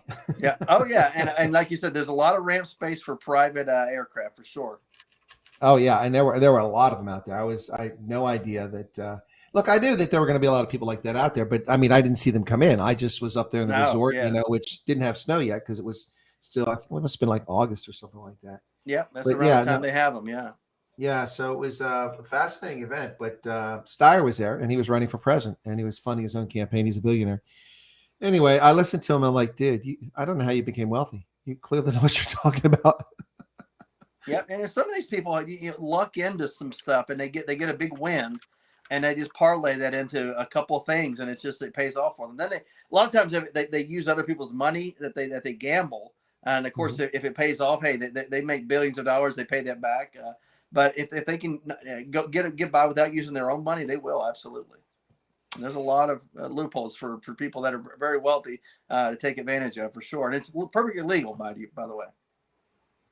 Oh yeah. No, look, there's nothing wrong with using other people's money to make money. I mean, that's why people invest in things. Right. That's why we have investors. But you also have people that just luck into a fortune, and one of those people is Mark Cuban. Mark Cuban was involved in broadcast.com. They got the domain name in the early days of the internet. They had an idea that they would do high definition broadcasting before it ever existed. They were going to use it to transmit video. Back in the days, we're all still using dial-up modems, and it just didn't work. But the executives at Yahoo, desperate to grow their platform and provide other services, paid like $1 billion for broadcast.com, or over $1 billion, 1.2 billion, if I remember correctly. And he was a major shareholder. So he made like 650, 700 million, something like that was his cut off of that deal. And that's how he made his money. Then he bought the Dallas Mavericks and proved to be one of the most annoying humans on the planet as the owner. One of them, yeah. And then he wound up on Shark Tank, and people think he's a brilliant businessman. If you ever listen to Mark Cuban, the guy is about as bright as a box of rocks. He's unbelievably stupid. Yeah. I mean, he does a lot of these bit parts on HBO, TV shows, and movies where he just pops in for a cameo, says something witty that somebody wrote for him, and he's back out like he's a genius. Yeah. No, he's not. He's not. I mean, if you actually listen to what he says, it's just crazy. Um, anyway, no, but I mean, some people luck into their money. Others luck into a break. Elon Musk lucked into a break with his payment system and got paid a fortune for it. But he had talent and he had vision. He had ideas, and he went from there and he took over what became Tesla and turned it into a powerhouse and created Starlink and then bought Twitter with a consortium. That's the thing. It's lost on people. Everyone's like, Elon Musk owns Twitter. No, he doesn't. He's the guy that brought all the investors together. He's the big name, and he's the one responsible for running it. But there were lots of people who put their money in that. You take a look at all the investors, and there's quite a few investors out there that are involved in that. Yeah, absolutely. Yeah, I'm trying to remember the name of this thing. I'm looking for it here, and I'm looking at my mail. I got something from them recently because it was in August. And anyway, but I get too many messages to go through every August. Look, every message. Oh, Energy Africa. That's not it. Yeah, that's a different event. I went out to Colorado for that one. That's a completely different thing. Yeah. Anyway, but yeah, it's every year. I want to say it's in August, and it's out there in Aspen. So it kind of reminded me of. There it is. It's our day. That's what it is. Our day. Hang on a second. American Renewable Energy Day. Yeah, that's it. Yep, our day. Yep, that's what it is. Yeah, and so this was in 2019 when I went, and they said, thank you for attending the 16th Annual Our Day Summit, The Politics of Change, Creating the New Hydrogen Carbon Economy. So it was truly memorable for a wide variety of reasons, not the least of which was the weathering and flooding of the meeting space. Yeah, they had a problem in the building. It set a new precedent for multi-sector collaboration, networking, and building green bridges. Oh, they have I wonder if they still have a media site. Maybe I'm in a picture there if it's still up. Just trying to click on that. But yeah, so I went out there. What was amazing for me was just, there's the actual videos. Wow. There's Sally Rainey and then General Wesley Clark. And anyway, a whole bunch of people. So I wonder what else, if there's more here. Interesting. Anyway, yeah, I don't see my video up here. Day 2. But yeah, wow, that's still up, that site. So it was an interesting experience. Where the heck am I? Anyway, sorry. I'm just curious now that I've got it open here. I'm just curious. But there were a lot of really wealthy people who were out there. And that was, 5 years ago now? Gee, many crickets. 5 years ago. And I get the emails all the time asking me to come out to it, but not going to happen anytime soon. Not unless somebody wants to pay for it. Yeah. Oh, yeah. Yeah. I know a lot of people who go to different conferences, something similar to what you're talking about. But they'll do it on their own dime, and of course they'll sign up and all this stuff, and then of course they use that to try to create an image of themselves being part of this whole thing or whatever, even though they're just regular attendees of a conference that most people can sign up for.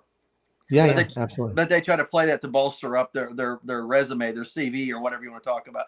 And especially in a world where people look at your social media and all that good stuff, they want to see who you're connected with. Are you legit? And they play it up to try to be legitimate. They go to things like that to get the right pictures and everything like that. Yeah, so it's very tricky with people like that. So anyway, but it's interesting to go out in places like that and watch the people try to play the room. And then you get the people who are actually there that, or people are going to come to them and talk to them. I don't need to circulate work for them. They're going to come to me. But anyway, it's pretty wild to see those things.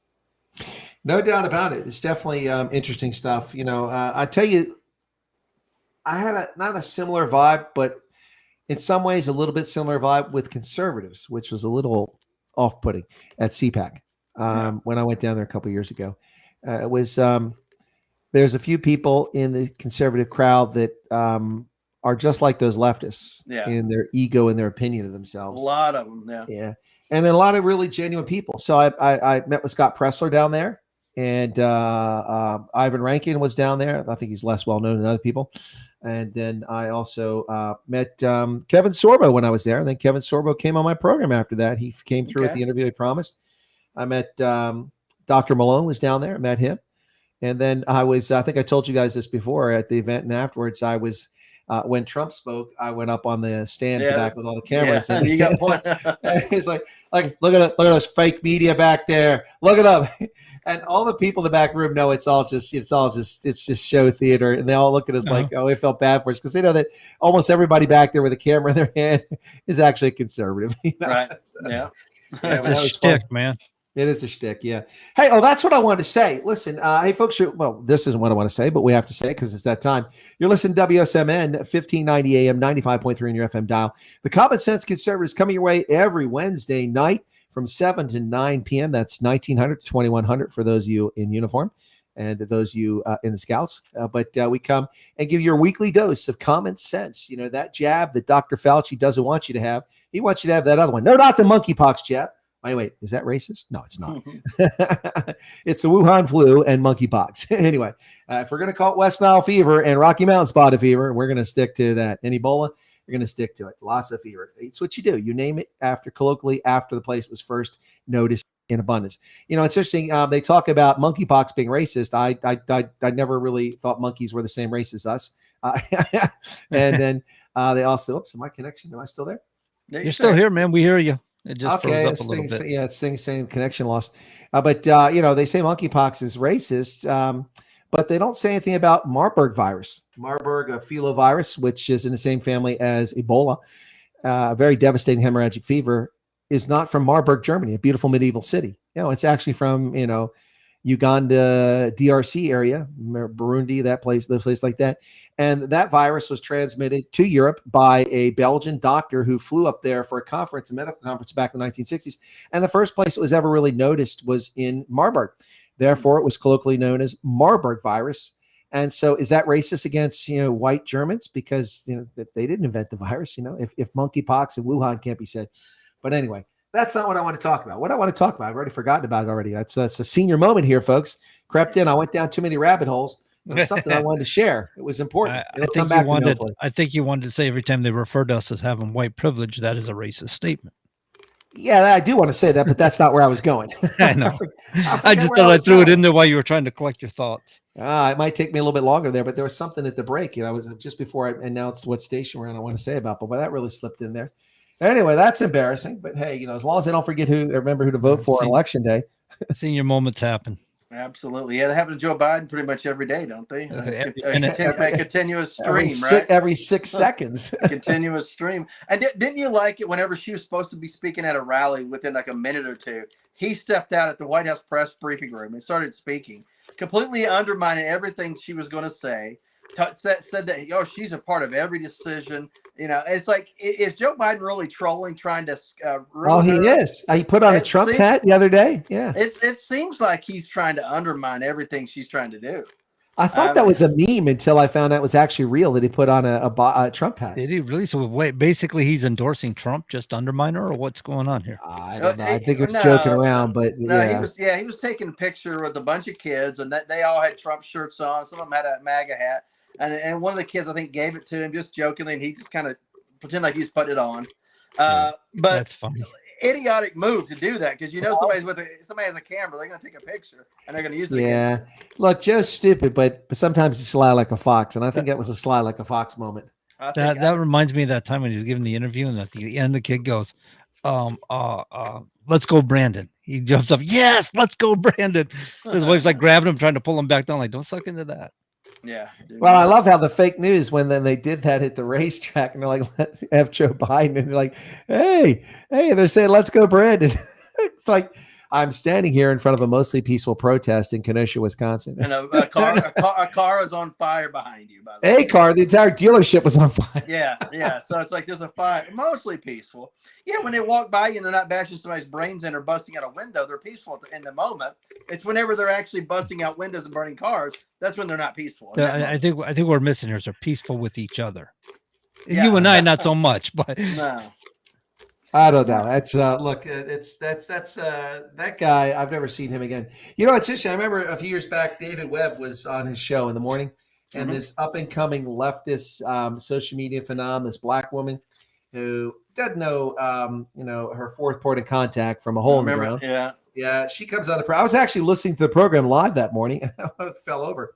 And if you don't know who David Webb is, he's a very gravelly voiced gentleman, and she goes, now, your problem, David, is that you don't even know about your white privilege. You don't appreciate the advantage you get as being a white man. I love it. And he's like, excuse me? You may not know this, but I'm African American. Yeah. You couldn't see it because it was radio, but her jaw just hit the floor. Whoever her producer is just messed her over by not telling her who this person is. She did no research as a host. I mean, come on. No, she wasn't a host. No, she was calling into a show. She was a guest. I'm Yeah. sorry. Yeah. Well, she should have done some research whose program she was talking to. She was a leftist that doesn't know anything. That's right. And so many of them are like this. They don't know what they're talking about. And we've got conservatives like that too. Yeah. They just run off the mouth because they have the right bra size or they get the right jawline as a guy or whatever it is. They get attention. And they don't know what they're talking about. And so it was so embarrassing. David Webb still laughs about to this day.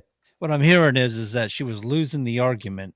So she went to a go-to trigger mechanism and failed. Of course. That's exactly what happened. What she did. Yeah. No, she did that. They do this all the time. They lose an argument and they try whataboutism, or they try to pull something up, It's like, it's like Joe Biden has a $2 trillion budget deficit this year. Yeah, but Trump had a budget deficit. We're not talking about Trump. That time was 4 years ago.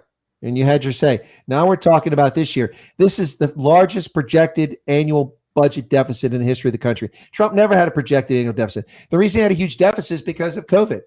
COVID sunk us $8 trillion. $8 trillion over the scam is what it cost us. And a lot of that was on $4 trillion of that was right there at the end of Trump's last year. Money that we gave to people for no reason whatsoever, forcing people to stay home from their jobs, virtually destroying our economy. 42 million people tossed out of work. 42 million. I say again, 42 million people. And to this day, we still have consequences. We have stunted education development by kids. We have social disorders by kids. We have people who want free rides, who are unwilling to work. Look, I dealt with that again today at the VFW. Oh my goodness. The expectations of people, what they think they're entitled to, and the complaints they make. Well, the manager's not doing this. That's your job. I had somebody complain to me about the trash can smelling, and I'm like, okay. I'm thinking, why are you telling me? I don't work here. I'm just a commander. I just happen to come by and see if the kitchen's clean. Checking up on it, just being responsible. I didn't say that. That's all in my head, and I'm thinking, the dock is 50 feet that way. The hose is out there. And the industrial soap is out there. Take your butt out there, put some hot water in there, dump some soap in there, spray it in, get the brush, scrub it out, let it air out, and then bring it back in. Don't complain to me that you don't have the trash can smells. And don't say it's a manager's job. You think the manager's job is to wipe the toilets down too? You think the manager's job come in to slice up that bread for you so you can cook? Give me a break. And look, it's not just youth. It's all age categories are like this in the 21st century. We've lost something in this country. That white Anglo-Saxon Protestant work ethic has gone to crap. Yep, absolutely. And it's funny as you're talking about that. I've seen it in other situations where people, in veteran service organization, as an example, people will say, well, somebody should do this, or why don't we do that? And it's like you look at it. You look at them right in the meeting and say, why don't you head that project up? And they're like, well, I don't have time for it.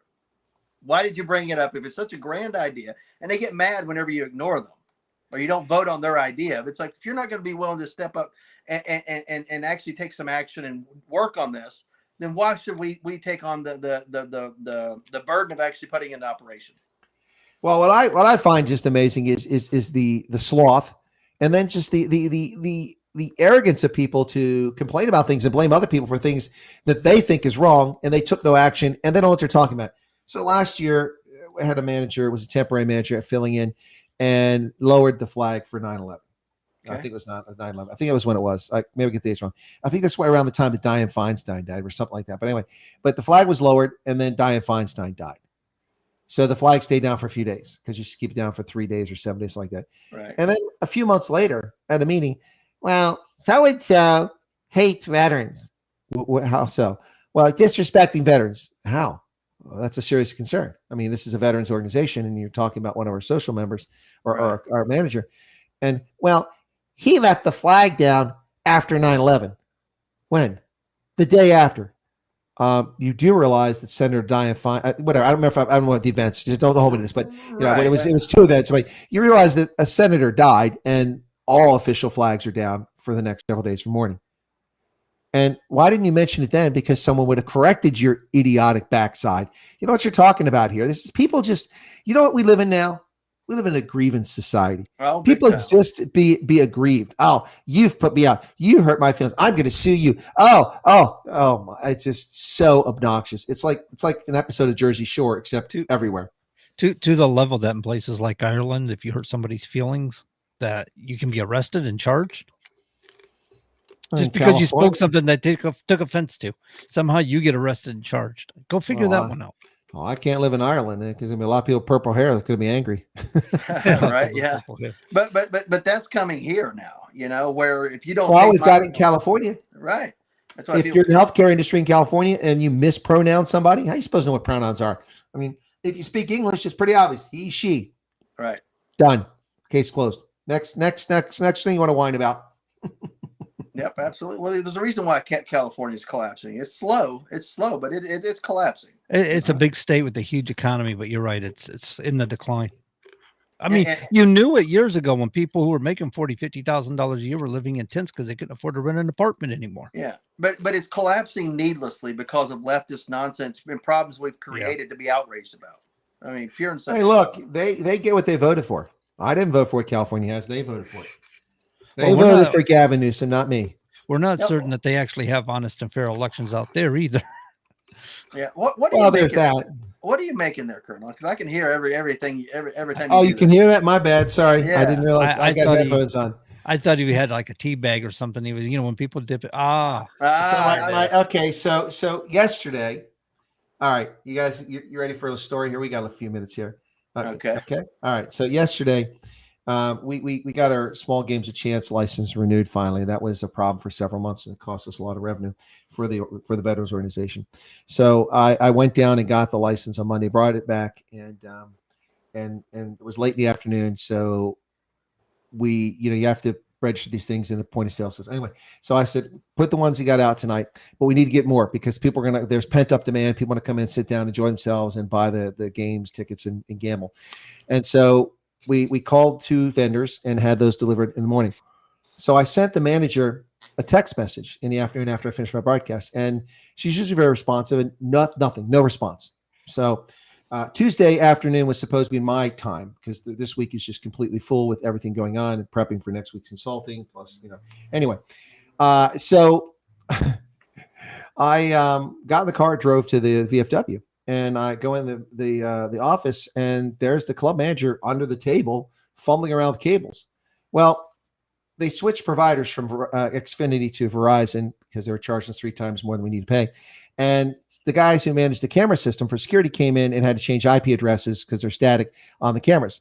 Well, they knocked out our internet when they did that. So the tickets for the games have to be entered into the point of sale system. But the manager wasn't able to do it because they were new type of games and needed help from the provider. And the provider can remote in if you have internet. So she was doing all this. So next thing I know, I get a call from the account saying today's deposit hasn't gone in. And I'm like, you're calling here at 4:15? It's a bit late. And she goes, yeah, the bank's already closed. I said, no, the bank closed at 5. So I took the deposit, drove to the bank, brought it back. Long story short, I got home at 10 o'clock last night. And I don't even work there. It was one thing after another. So I took care of this. So anyway, you fix one thing, you move a rock and something else comes out. So, and today I had to go, I had a long day running around doing all these other things. I had to pop in there to have a meeting with the auxiliary president just to get her up to speed and hear what she's got to say. And next thing I know, I'm rushing out of there just to get back here in time to fire up everything and get on the program. Fortunately, I did my research, and was prepared for the program, which I do ahead of time. But usually I like to bone up on last minute developments and that sort of thing, especially with the storm going on right now. This is hectic. Let me take a look and see what's going on with the hurricane. Oh my goodness, this dude is completely soaked. The one that's down there in Charlotte Bay. Oh my goodness. And then he's wearing like a slicker, and it looks like it's about 40 knot winds. You can see him like he's going to blow away sideways for the Weather Channel.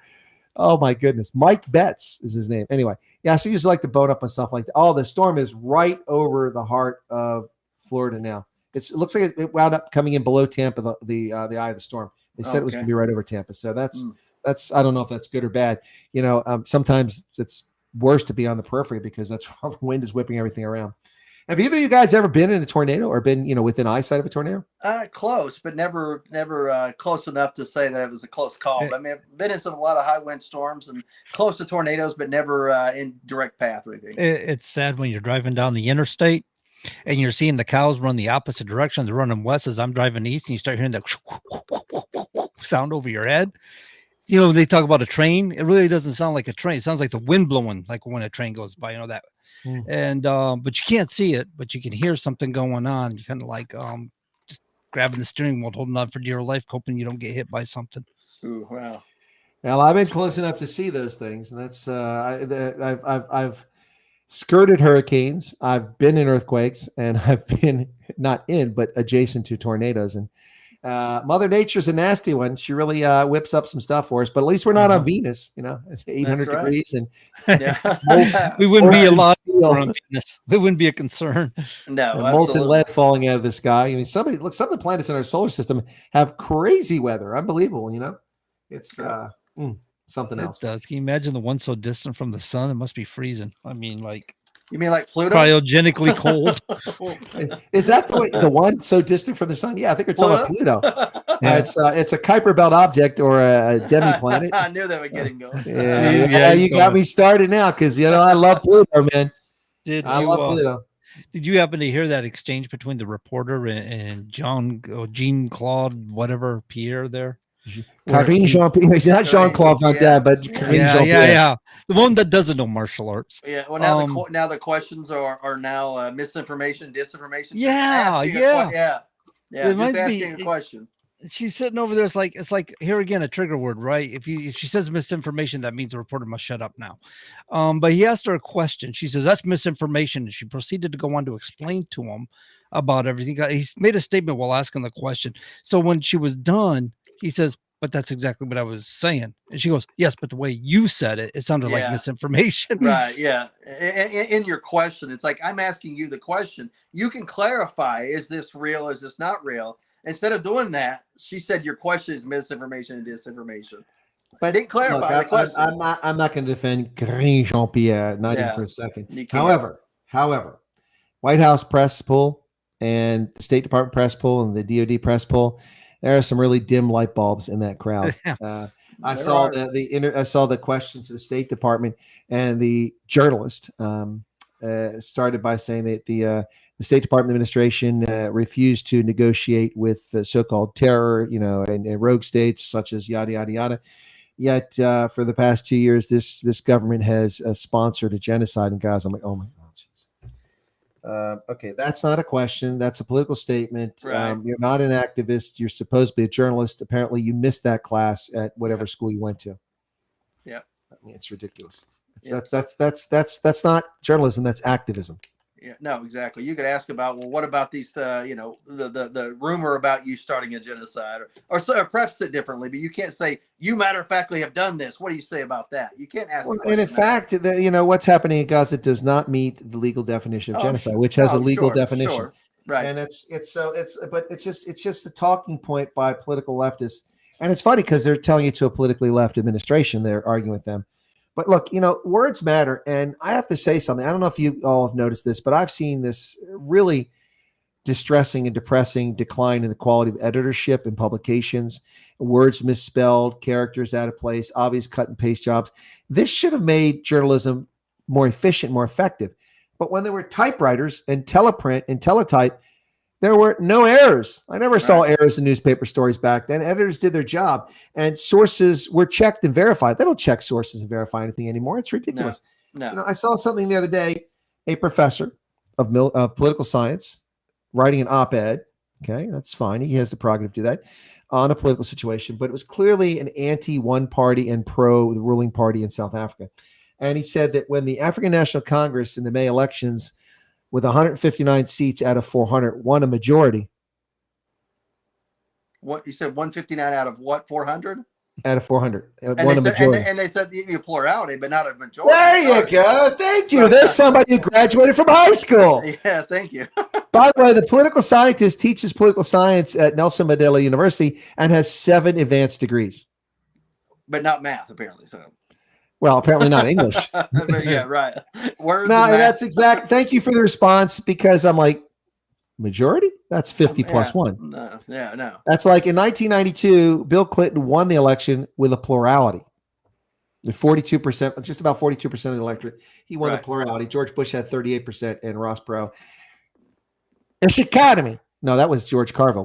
That was Carville. Yeah, it was Carville. No, it was kind of stupid, but he was like, they're coming after my daughter. They're coming after my daughter. You know, remember that? Yeah. He dropped out of the race. Yeah, Ross Perot, but he got 19%. They were flying helicopters over the wedding and stuff like that, and disrupting things, and that was the rumor. I heard it was a National Enquirer, but that's just what I heard. It was probably in the National Enquirer, probably a few of them. No, the helicopter. Anyway, yeah. Yeah, so we are less than a month out, guys. So I think we all agree Michigan's going to be maybe the toughest nut for Trump to crack right now. I think so, yeah. Well, Michigan right now, I think, what did I say, was like 0.8% in her favor, where Wisconsin's 1%. Well, if 2024 plays out the way 2016 and 2020 did, with the silent Donald Trump vote that never tell their family, never tell their coworkers, never tell anybody because they wouldn't admit they voted for Donald Trump, but 3 to 5% of people actually voted in each of those elections, swung. Look, at this stage in 2016, at this point on this date, Politico had Hillary Clinton winning by 12 points. Yeah. 12 points. That's true. And I think the New York Times or something like that had her winning by 9 points. And they had Joe Biden winning by, they had her winning by 9, Joe Biden winning by 12. That's what it was at this point in 2020. And Donald Trump lost the election by 40,000 votes sprinkled across 4 states. That's an average of 10,000 votes. It's not a 12-point margin for Joe Biden. A lot of people are lying because they told pollsters what the pollsters wanted to hear. And that's the problem with polling. People will tell you what they think you want to hear sometimes. Yeah. Well, not to mention if they know who they're calling, right? If you want to sway people and hey, I'm calling a liberal sector, of this area is all liberal and stuff like that. Let me target that area so the polls will be higher in favor, just so that the general public is seeing this and go, wow, you know what? I'm going to look at them a little more closely. John? Yes? Did we lose him? I'm frozen up. Yep. Oh, yeah, you're froze. You're frozen, but we can hear you. But your audio is fine. Yeah, no, it's weird. I mean, I have a strong connection. I don't know why it keeps doing this. But look, I mean, that's a factor. That is a factor. And he did. He did drop off that time. Okay. All right. Well, maybe it's the black helicopters or something like that, or outside his house, maybe. I was here all along. I got pushed to backstage. I didn't drop off. All right. Well, that was weird. I did not touch anything, so I don't know. I know it's this site. It's this service is not up to scratch tonight. No, it pushed me. I got complaints from Sean too on this. I'm looking at Streamlabs. Yeah, it pushed me back into the backstage. So anyway, but no. So that definitely is a factor. But I'm telling you, the bigger factor here is the people that are afraid of telling other people they're going to vote for Donald Trump, or they just don't like Trump and don't want to admit they're going to do it, and they do it. We're talking about a significant portion of the electorate, and it's, in a race that's supposedly deadlocked, 3 to 5% is everything. 2% is everything. I've had a few people who have been anti-Trump, since the beginning, since like 15 when he announced, that are now saying that they're going to vote for Trump, and they're not out talking about Kamala or Trump at all now. They're just like, I'm voting for Trump, and they leave it at that. And then you have a not insignificant portion of people who work around people who politically disagree with them, and they keep their mouth shut. And if a pollster calls them and contacts them, they're not going to tell them that they're just going to either not answer, or they're going to answer the way they expect. They think they want them to answer. Right. And those people will never admit they voted for Trump, but they'll do it. And so, some people are fearful. You lose your job. Look what they do to conservatives in this country. And Melania Trump, the wife of a billionaire, a cash billionaire. The guy's he's not just real estate. He's got $500 million in cash now after all his legal. But her husband is incredibly wealthy. She's wealthy. They closed her bank account. She didn't do anything wrong. How can they be legal? They're violating the terms of their services. But they closed her bank account down to try to shut her down, to silence her husband. Was that Bank of America? Yes, it was. Yeah. They can do that to the wife of a president of the United States. Imagine what to do to you and me. So imagine the number of Americans that are terrified that if they told their coworker, if they asked them who you vote for, I'm voting for Trump, they'd be ostracized. They wouldn't get a promotion, because they have turned our political views into a weapon against us if you're conservatives. So a lot of people are afraid to speak up. I mean, I have no doubt that my outspoken views potentially could have cost me some opportunities, making a lot of money. But so what? You do what's right. You do what's right. Integrity means a lot. I'm sorry, Well, but not to a lot of people, but yeah, it does to me. apparently. But sure. Maybe the greater, more wealthy people lack the integrity to stick to their values. But the one guys that like I us always that are poor in the dirt, we keep our integrity intact. We're rich that way, and that's the only way we're rich. John, the one that always gets me is I love because you get these really suspicious and not trusting of anything viewers sometimes, and the rumor circulating by someone who had envy of my performance online last year on social media made a video and said, "We have the proof. The so-called Colonel Wyatt is a CIA operative." Yeah, because what the CIA does is they hire retired military officers to go on YouTube to complain about the government. No, hold on a minute. Never mind retired military officers, but people who have direct ties to intelligence agencies. Exactly. To now clandestinely work for the CIA. No, it doesn't work that way. If I was the CIA, I would be hiring Call Me Daddy, not Chris Wyatt. Yeah, exactly. First off, she's got 150 million listeners. I don't. Right. And she's brain dead, but she's attractive, so people won't even care what she says. I mean, isn't there a history? Yeah. Isn't there a history of like game show hosts or actors or something like that were actually involved with Oh the my CIA? God, here we go with the lasers again. No, I'm just asking. I don't know. I've heard these stories before. So. You're watching too many movies, Men with Goats or something like that. Now there are back some of the old school, hosts and stuff like that did a lot of stuff during World War II back in the day. Yeah, you're right. So there are two different time periods in their lives. They weren't doing it simultaneously. Well, you got but you got also a lot of ball players that were in OSS and other things. They were very popular, so they could go places and see things. So they were actually working for intelligence agencies or military intelligence. But that's during World War II, though. It's different. Well, we have athletes, same sort of thing. Right. that happens. I mean, look at Carter. Was it Carter Page? The guy that they spied on to get access to the Trump campaign. Carter Page actually was working for the CIA, providing them with information. He wasn't a CIA employee, and he wasn't getting paid for it, to my knowledge. But it was a source of information for the CIA, and they portrayed it as if he was a spy. And then they lied in the FISA warrant by not informing the judge, which they're required to by law, that he was an informant for one of our intelligence agencies working for the government.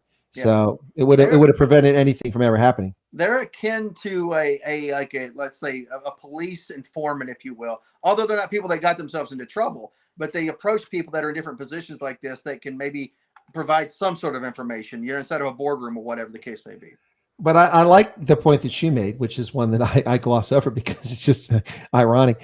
I mean, you're going to take someone who is a known former intelligence officer who's worked in multiple agencies, whose name is out there. But look, I can't do any clandestine work ever again, obviously.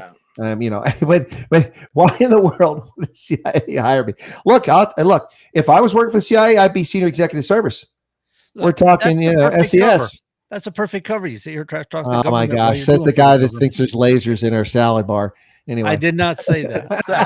I was the guy who was being criticized for questioning Marjorie Taylor Greene's credibility. I'm just teasing you. No, but I mean, it's just so look. I don't know if you guys know this, but on my program, I used to do when that came out last year. I would don this cap with sunglasses, and I play Johnny Rivers' Secret Agent Man. I'd sing along with it at the end of my show. I hadn't done that in months, and today I surprised my audience. I dim the screen, I dim the lights, I pull it back up, and I'm wearing my fedora-like cap, and I start playing Johnny Rivers. But people think intelligence work is anything like James Bond or Mission Impossible. Yeah, you're watching too many movies. Wait, it is for about the fancy gadgets and the little. It is for about a dozen people in the intelligence services, not the other 45,000, 100,000. Right. Yeah. Exactly. Yeah. You got that right. Yeah. Now, look, if I still would have wound up doing what I did, but I didn't fully understand what intelligence meant in the Army when I went into the field, and I was pretty well informed. Most people go in, they think they're going to be Jason Bourne. They have no idea. I knew it wasn't that. Yeah. My question is it more like Maxwell Smart? No, come on now. It's a little bit better than that. Maxwell, just a touch better, right? Just Not a touch everything's better. by dumb luck. By the way, Agent 99 is still alive. She's in her 80s. Is she? Wow. She's from Pennsylvania originally. Well, look at that. You looking her up? Chris White getting a hookup? I know, maybe an interview. That'd be neat. That'd be pretty cool. All right. Anyway, There we go. well, we're going to wrap up here in just a second, folks. Any final thoughts there, Todd?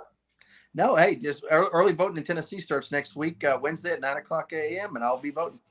It's already underway in Pennsylvania, folks. If you do that mail-in ballot nonsense, you can already get it here in Pennsylvania. Be sure to vote. Vote early. I don't want to say often, but vote early. We'll see you next week here on the Common Sense Givers. God bless and have a good weekend.